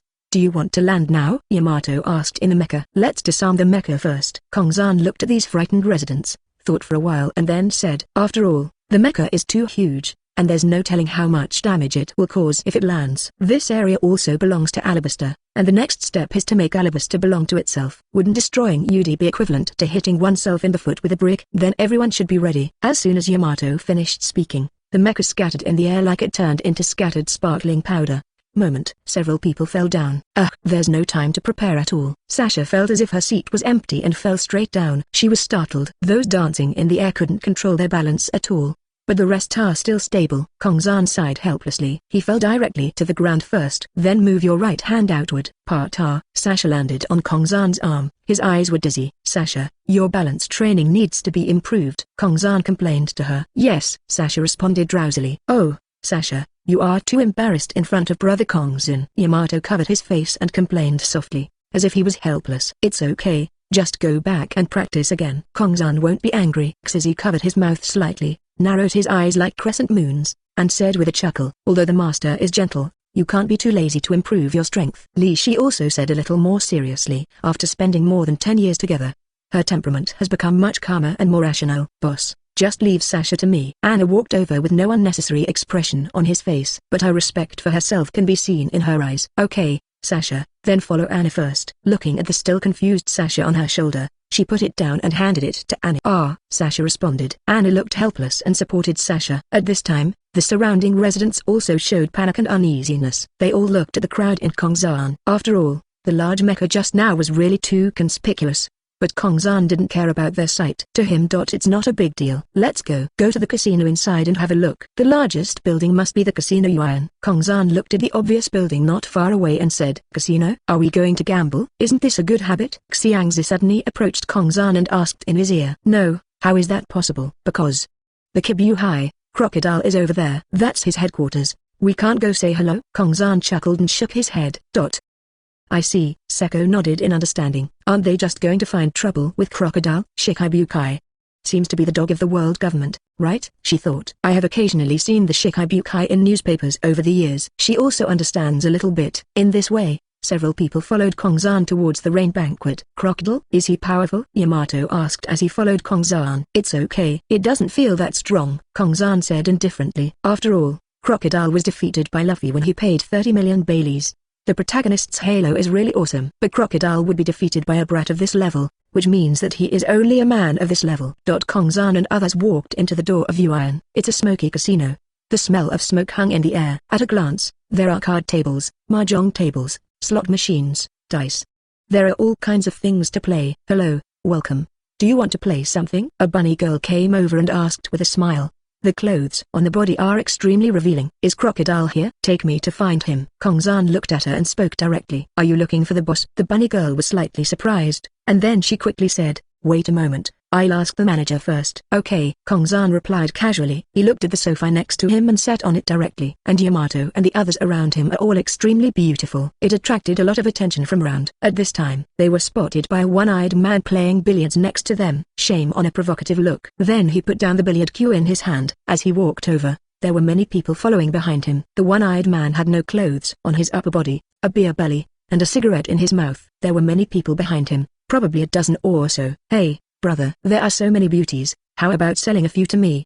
He asked with a sly smile. Are you kidding me? Yamato exploded. What are you talking about? We are not commodities, Seko said unhappily. Do you want to die? Anna had already pulled out the short blade in his hand. They looked at each other intently. Sasha's words were now sober, and she spoke angrily. One-eyed fat man. What are you talking about? Believe it or not, I'll poke your other eye out too. Sasha was not afraid and shouted directly. Hey, this little girl is very hot-tempered. The one-eyed man laughed obscenely. Ha ha ha ha. The man behind him did the same. They all laughed. It's really noisy. Let's do something, Kongzan said indifferently to him. The other party is already dead. Do it. You. Before the one-eyed man finished speaking, Shwa, Yamato and Seko took action together. Moment. Explosions of blood. He was chopped into several pieces. The place where Yamato slashed turned into ice. The place where Seko struck was burned by flames. One-eyed brother. He clicked behind him and the younger brother was stunned. The normal civilians around him were also stunned when they saw this scene. Killed. Instantly, everyone ran away. A man in a black suit came out. He was the manager here. When he saw this scene, he immediately shouted, what are you doing? You are actually killing people and making trouble in Yuan. Here comes someone. Chapter 145. Everyone has an overlord. Who are you? Kongzan raised his eyebrows and asked curiously. I'm the manager of Yuan. Who are you? How dare you make trouble here? He asked with a frown. He even tugged on his tie. Is Crocodile here? Get out of here and call him. I don't have that much patience. Kongzan was already a little irritable. Arsehole. Kongzan's tone made the manager grin in anger. And just then, a group of guards came running in. These are actually members of the Baroque studio and Crocodile subordinates. Who is making trouble? Some people wearing various costumes came over. Just a few of them. You want to see the boss after killing someone? To protect the safety of the boss and the reputation of Yuan, arrest them all. The manager shouted angrily. Just you? Killing people? The person who bore the brunt hadn't finished his sentence yet. An aura of terror enveloped the entire place. Their eyes instantly turned white and they fell down one by one. Hey. What's going on? Everyone fell down? The manager was completely confused. They all fell down inexplicably. Yamato, put it away. But the control of the Wang's color is pretty good. With your current strength, you can indeed fight your father. Kongzan laughed. Yamato's growth is still very satisfying to him. Hee. Of course, Yamato responded proudly. Da.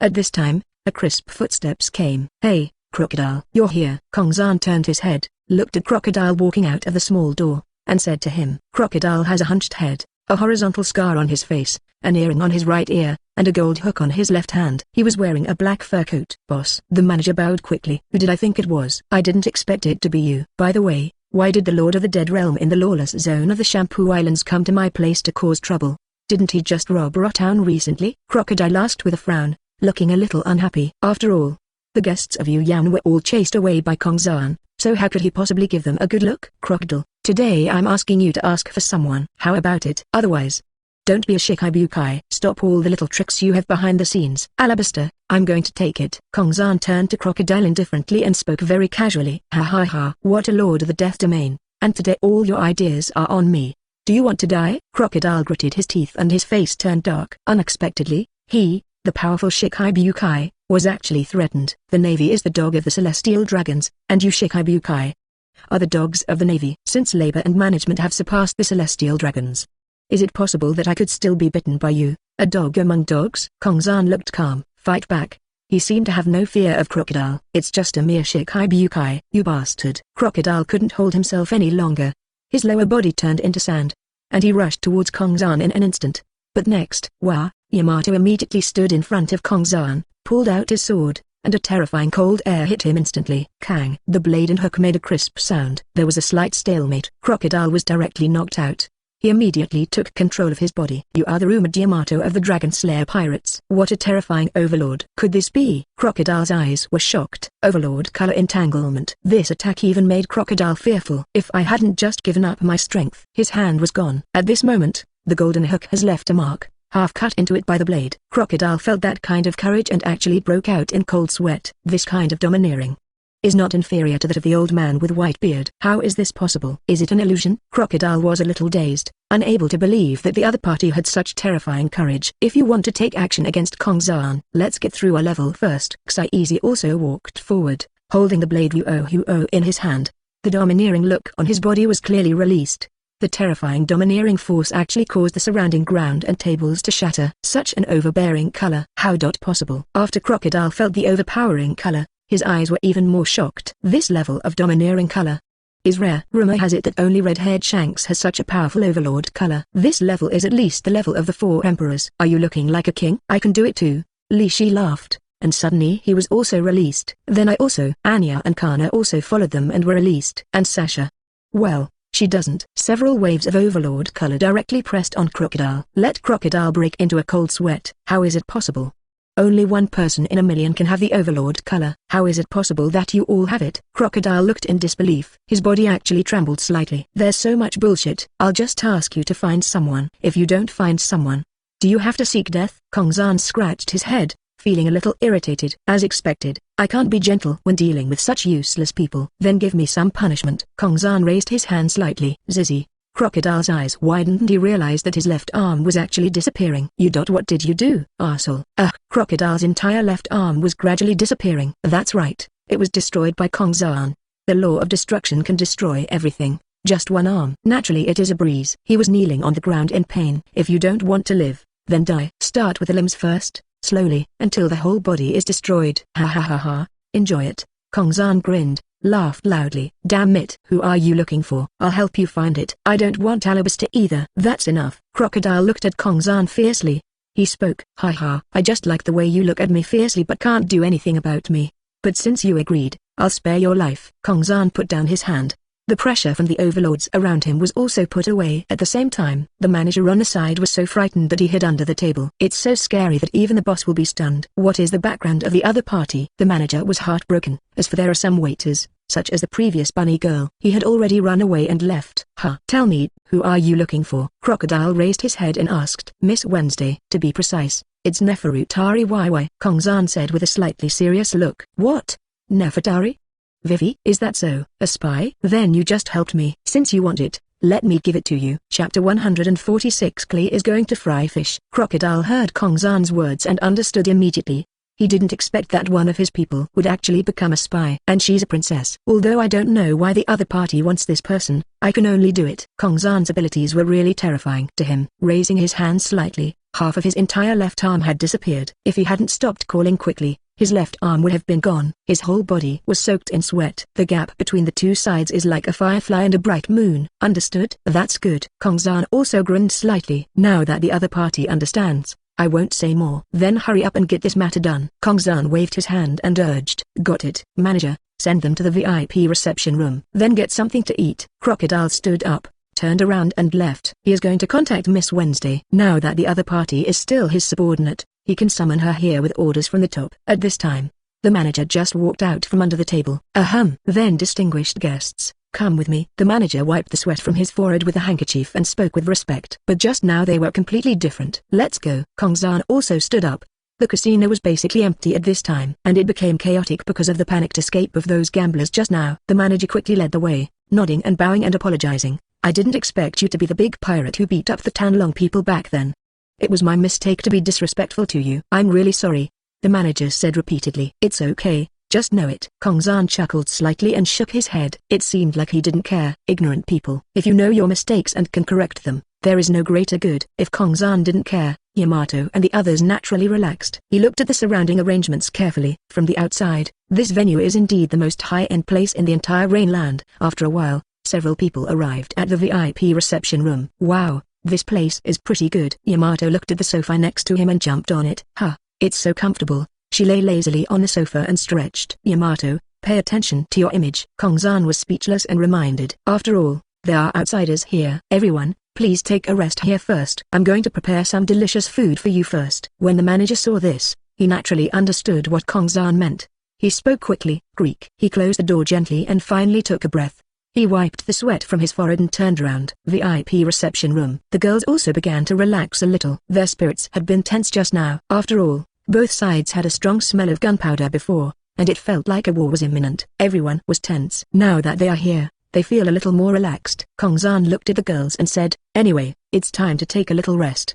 I haven't stopped all the way here. Sasha on the side was looking forward to some delicious food later. Seko was checking the surrounding arrangements. There is no monitoring or anything installed. After all, it's always better to be careful out there. Lishi took out a book and continued reading. After all, besides enjoying delicious food, her greatest interest is reading. She is similar to Robin in this aspect. Because of this, she and Robin still got along very well. Anna sat on the sofa, enjoying the hard One Piece. Kongzan opened the chat group. Turns out they were still live streaming. Group chat. Kongzan, how is the live broadcast going? Butterfly Ninja, same thing every day, killing zombies in various ways. Sayatakagi, I feel a little tired of watching it. Kanki Ken, I output. Brother No Fumi defense. Brother plays support. 3 people are invincible in black. No Fumi Iwatani, boring, boring. When will I be able to kill all the zombies and go back? I'm so sleepy from the killing that I haven't slept. Baixiofai, let's turn off the live broadcast now and find a place to sleep. I'm so sleepy. The live broadcast has been closed. Kanki Ken, there is a big hotel ahead. Come on. No Fumi Iwatani, I can finally take a shower. After killing zombies for a few days, I not only sweat a lot, but also get stained with blood. It's true. Kongzan, fighting zombies every day is really boring. Kongzan, Ad Bulma, how are you doing over there? Bulma, I'm still making preparations. If I follow what you said, I feel like I need to be more prepared. Otherwise, we might encounter such danger. Kongzan, okay then. Ding. Group member Menakemi was attacked by a black organization, asking group members for help. Task difficulty, low level. Task reward, 1000 points. Number of people limited, 1 person. Which member accepts the task? Manoshiho, sister. How are you? Manoshiho, I accept the mission. Let me go. Seeing the mission, Manoshiho, who was diving, panicked and immediately replied in the group. Menakemi, I am injured, but I don't know if I can escape. And Manoshiho is also preparing to teleport there. Seeing this scene, Kongzan was no longer worried. After all, Manoshiho can now rule Blue Star by himself. Are you still worried about not being able to defeat a few humans? Kongzan, don't worry, just leave it to Manoshiho. Kongzan looked at the current situation and was very pleased that the group members could help him solve the problem. Based on the current situation, it seems that a few new people can be added. Kongzan touched his chin and started thinking. Then I pulled a few randomly. Ding, welcome to join the group chat. Ding, welcome Hita to join the group chat. Ding, welcome Keli to join the group chat. Black Tower, huh? Why is there a weird group chat in my head? At this moment, Hita expressed doubts. Why does group chat appear in my mind for no apparent reason? Butterfly Ninja, oh. Welcome Green Hands. Ours is the chat group of all heavens. Black Tower, all heavens. Chat group I know. The heavens refer to all kinds of worlds. Butterfly Ninja, Brother Kongzin, this man is as powerful as you. You can actually guess it. At that time, a few of us knew nothing. Black Tower, it seems so. This kind of thing is really strange. Black Tower, is it a prank by some star god? Pray, what are you talking about? It's so strange. This feeling of input of thoughts. Kongzan, just get used to it. You are welcome to join. Keli, hey, amazing. There are a lot of understandable words in my head. Keli, hello everyone. My name is Keli. Going to have a fish fry today. Kongzan, good guy. Won't Kin find out? Keli, wow, you actually know Captain Kin. Don't tell her. Keli went secretly. SHHHHHHH. Kongzan, haha, I just know her. Don't worry if she doesn't know her, I won't tell. Kongzan couldn't laugh or cry. As expected of Keli. Chapter 147 Bounty. The guys who entered the group chat this time. Except for Yuki, they probably don't have knives, right? The main reason is that Hito and Keli were game characters in his previous life, which was very annoying. Plot updates are slow and there are few specific plots. Just improvise. Kongzan sighed softly. Group chat. Kongzan, Ad Pray, can you sing? Pray, huh? I can. What's wrong? Chi was a little confused. Kongzan, oh ho. Come to Minecraft and become a musician. Pray, your world? No, I have my own mission. Kongzan, that's a pity. Sure enough, is it too direct? Never mind. Anyway, if Chi is in danger, just save her by yourself. No rush yet. Internet singer Chi is really suitable to become a singer in the pirate group. There is also Yuta, which will also be taken down when the time comes. He actually died in the original work, which was really unbearable. Want to kill me? I can be resurrected even after being stabbed. Kong Zan was thinking in his mind. Then, we chatted with them for a while. I also turned off the group chat. Dong dong. There was a knock on the door of the VIP reception room. The food here is ready. Dear distinguished guest. Do you need to bring it in? Came the manager's voice. Come in. Kong Zan responded casually. Greek. The door was pushed open. The manager came face to face. Speaking of this manager, the most conspicuous thing is his two mustaches. He walked in first. Then the food will begin. Distinguished guests. The manager smiled and then spoke. Then, the waiters came up with a cart of various delicacies. Many are unique to Alabaster. Various desert animals, scorpions, camels, sand lizards, etc. And they are all the larger ones. The grilled ones look delicious too. Dear guests, do you need to introduce the dishes to you? The manager asked with a professional fake smile. The waiters kept bringing the dishes up. There's no need to say more. Put it down and you can go. Kong Zan waved his hand casually. Then he looked at the various foods. It's really a bit mouth-watering. Okay, then I won't bother you distinguished guests anymore. Let's leave now. He just finished speaking. The manager turned around and left with the waiter. As soon as they saw the person leaving, they started eating. Wow, what kind of meat is this so delicious? Yamato ate a piece of meat and exclaimed it was wonderful. Sand lizard? It should be that huge sand lizard. Seeing what Yamato was eating, Seko speculated a little. After all, there are such huge sand scorpions in this world, so it's normal to have huge sand lizards. Moreover, the meat in this world has extremely high nutritional value. Seko also has profound insights into this. Congratulations to Meno Shiho for completing the mission and earning 1000 points. Kong Zan suddenly saw the group chat prompt. Sure enough, the task was quickly completed. Meno Akemi, at how did you become so powerful? He was shot by a gun and acted like he was fine. Meno Shiho, I am very strong, sister. Just call me if you are in danger in the future. I still have something going on here this time. There is a rebellion in a country, and I want to go over and suppress it. Meno Akemi, huh? Suppression. You have to be careful. Meno Shiho, don't worry. Sister, I haven't died so easily. Mano Shiho felt his sister's warmth and smiled. Crocodile's office. Balu. Crocodile was contacting Miss Wednesday at this time, and it was quickly connected. Hey, where are you now? Crocodile asked directly. Old boss. We are still at Whiskey Peak. Now, we plan to go to the Twin Gorges to complete the whaling mission. It was Mr. Nine who spoke. Is Miss also here on Wednesday? Crocodile asked again. I'm here. What are your orders from the boss? Miss replied quickly on Wednesday. She's pretending to be pretty. She doesn't look like a princess at all. No need to do the mission. Come back now. There is an emergency meeting. You also need to attend. Crocodile's cold voice came. Yes. They both replied together. Brew. Crocodile hung up the phone. Miss Wednesday, the Princess of Alabaster. Kong Zan, the Lord of the Death Forbidden Zone. What do you want her to do? Are you coming to take Alabaster by force? Crocodile held a hand in his hand. A wanted poster. It is clearly empty. And what is written above is 2 billion Baileys. Regardless of life or death, it is a heinous crime. There are several bounty orders on the table, and they all belong to the Dragon Slayer pirates. Yamato, 1.23 billion. Hike, 1 billion. Mikasa, 1.28 billion. Even Demiurge has 1. Demiurge, 1.4 billion. This amount is actually the highest under Kong Zan. After all, a single word spirit suppressed the two admirals. This bounty is really not high. Sengoku, who was far away at the Navy headquarters, actually felt a little numb when he heard Okiji's report. Directly double the bounties for all known members of the Dragon Slayer pirates. And it was written on them all that they did not care about life or death. Demiurge's telepathic ability also gave Sengoku a headache. In this case, he could not use the human wave tactic to rob Rot Town. No matter how many people there are, just kneel down is useless. And Crocodile saw these bounties. He also gritted his teeth. He felt the bounty offered by those guys was really too low. Just because of his aura that almost everyone looked like a king. He hurried over faintly. These guys.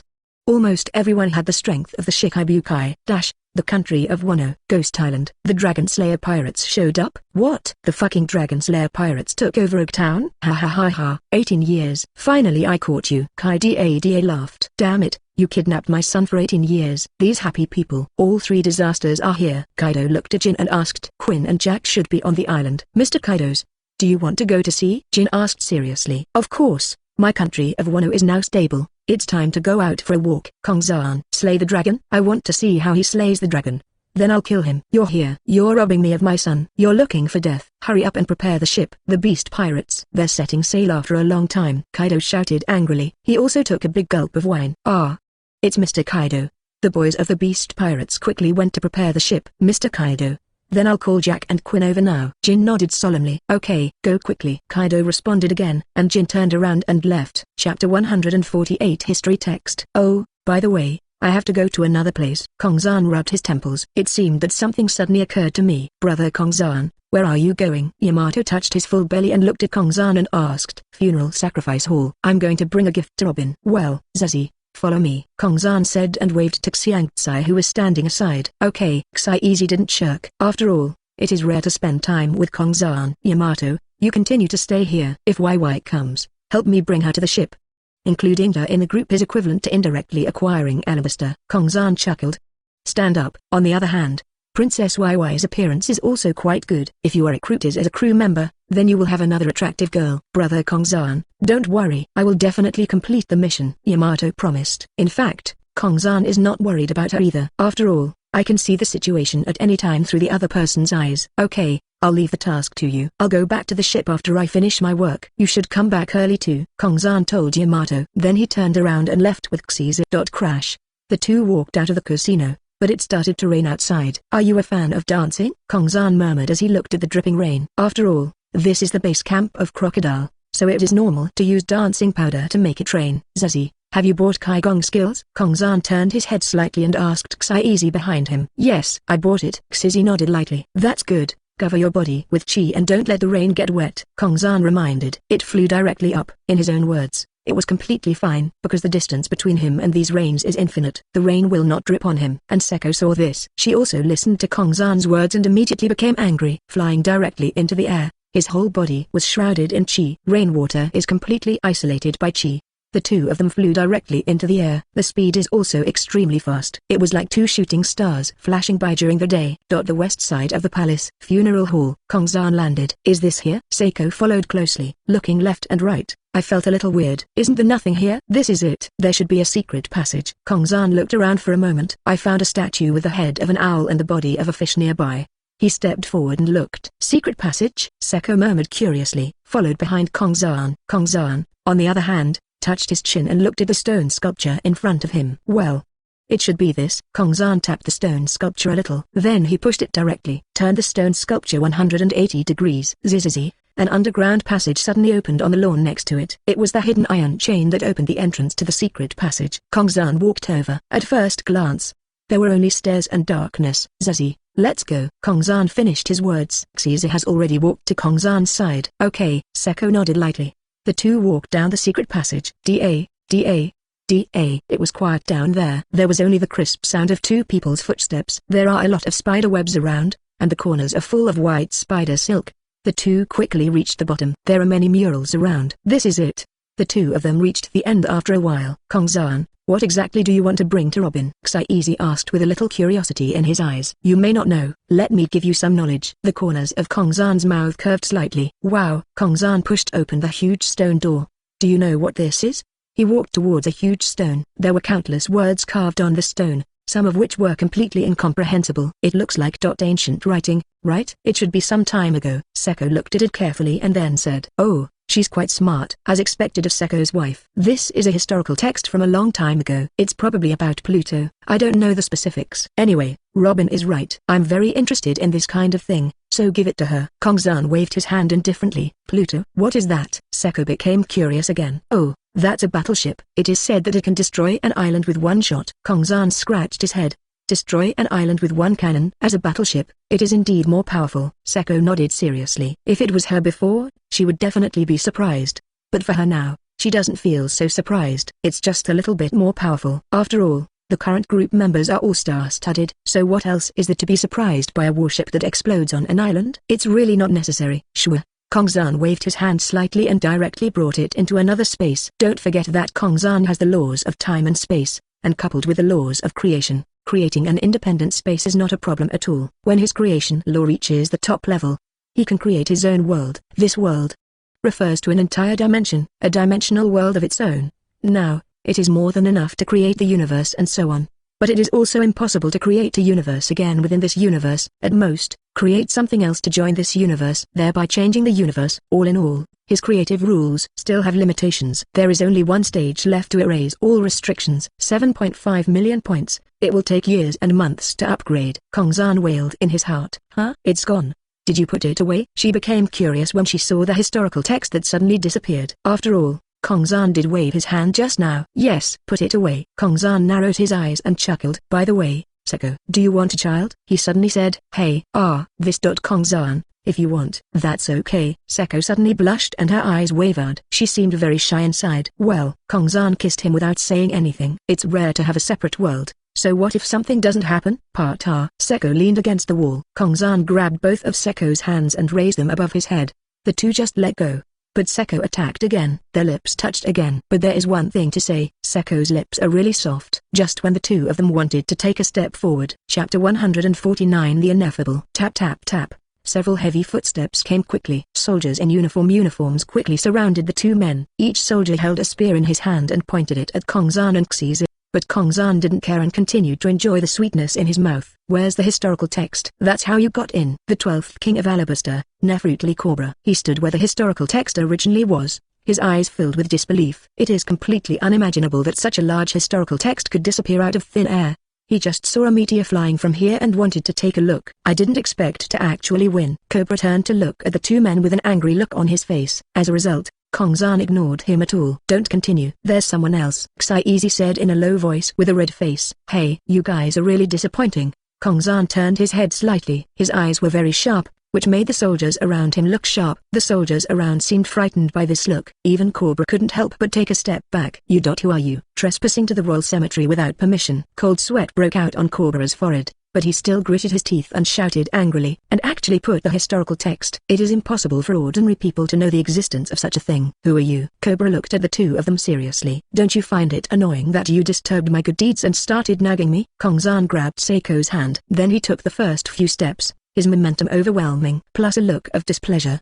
But Seiko's face was still blushing, and it didn't fade away. Cobra was actually frightened by Kongzan's momentum and took a step back. You robbed our historical text, and you are still justified. Get them. Cobra shouted angrily. Sorry, I don't have time to play with you. Kongzan put a hand on his forehead. A look of helplessness. Crack. He snapped his fingers. Everyone in front of him stopped moving. Hey, what's wrong with them? Seiko looked at the soldiers in front of him with some doubts. All of them stopped moving. I paused their time. Xizi, do you want to continue? Kongzan turned to look at Xizi behind him and said teasingly.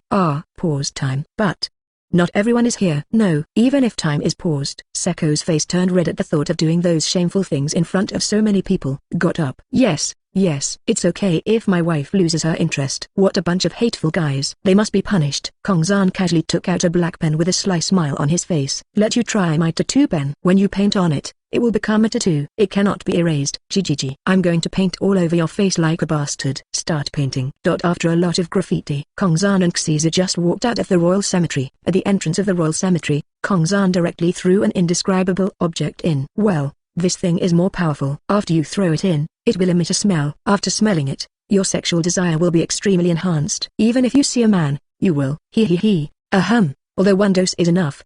Horses stumble and people stumble. One more dozen, just in case. Kongzan directly threw another dozen in. Then he pushed back the statue with an owl and a fish body. Shwa. The entrance to the cemetery was closed like this. Very good. A secret room murder case has been completed. I asked you to disturb my good deeds. Kongzan curled his lips. Brother's revenge mentality is very strong. Pap. He snapped his fingers again. Restore the time of several people underground. Xizi, let's go. Kongzan held Xizi's hand. Seeing Kongzan's little temper, Xizi couldn't help but cover his mouth and chuckle. Wah! The two of them instantly flew into the sky. The shooting stars during the day also flickered unexpectedly. It can be said that the floating technique is really useful. The flying speed is very fast. It didn't take long to get back to the ship. When Kongzan came back, he saw Robin reading a book on the observation deck from the sky. Xizi, I'm going to show Robin the text of history. You go and stand by first, he said to Xizi beside him. Okay. Seiko didn't say much, just nodded slightly. Kongzan also walked onto the observation deck. Hey, Robin. Is this The Egg of the Black Goat? I remember it was a book by Takatsuki Izumi. Are you actually interested in reading this kind of book? Kongzan's eyes were slightly surprised. After all, he knew Takatsuki Izumi's book very well. Kanki and Rise both enjoyed watching it. It is about a woman who is a perverted murderer. She gave birth to a child. The child was normal at first and lived well. Later, the child had an inexplicable desire to kill in his heart. After that, the child was struggling between continuing to be a normal person and becoming a murderer. That's pretty much the story. Takatsuki Izumi just showed it to me today. It's pretty good. Has brother Kongzan seen it too? Robin asked curiously, because she knew before that Kongzan also had a certain understanding of novels. I've seen it. By the way, I'll give you something. You must like it, Kongzan said and took out a ring. Ring. Robin was confused. What is Brother Kongzan doing? Ring? It's not a proposal. No, how can it be? But what if it is? She was a little sluggish and seemed to be struggling inside. Take it. This is the storage ring. I took a historical text and put it in, Kongzan said calmly, then paused and continued, so. Little Robin, do you want it? ? He suddenly smiled at it. The storage ring was something he just bought. After all, this is more convenient for Robin, and she can carry it herself. Yes, of course, Robin said without hesitation. She immediately reached out and snatched the ring from Kongzan's hand, and then put it on her finger. She immediately felt the space in the ring. There was a very large space, about 100,000 cubic meters. And in it, there was a huge square stone with ancient characters written on it. This was the text of history. How's it going? Do you like it? Kongzan narrowed his eyes and asked. Of course. Robin was also very happy. Robin naturally likes historical texts and the like the most. After all, her specialty is archaeology. Okay, I'm leaving then, Kongzan said and rubbed Robin's little head. Brother Kongzan, do you want to know the contents? Robin also asked with a smile. No, as long as you know. Kongzan shook his head lightly. It didn't matter to him, because he could probably guess some of the content. That is, information about Pluto. Kongzan is not interested in Pluto, but he is still interested in Neptune. Chapter 150. The first team returns until night. Yamato and the others just came back. There was also a blue-haired girl with him. She is Miss Wednesday, and she is also Neferutari Vivi. At this time, she was wearing a high ponytail. How should I put it? She looked like a spirited young man, quite energetic. Yamato took the lead and jumped directly onto the boat. Immediately afterwards, Anya and Sasha took Vivi and jumped up. YY shouted in fright in the air when she jumped up. She really didn't expect that such a high ship would actually grab her and jump on it. Outrageous. Brother Kongzan, we are back, Yamato shouted to Kongzan not far away. Kongzan was originally watching Mikasa and Yari competing in fishing. When he saw Yamato coming back, he immediately turned his head. It's quite neat. Kongzan smiled lightly and walked over. Yamato looked at Miss Wednesday, then walked quietly to Kongzan and whispered, Brother Kongzan, it seems Crocodile hasn't told her that we already know her identity.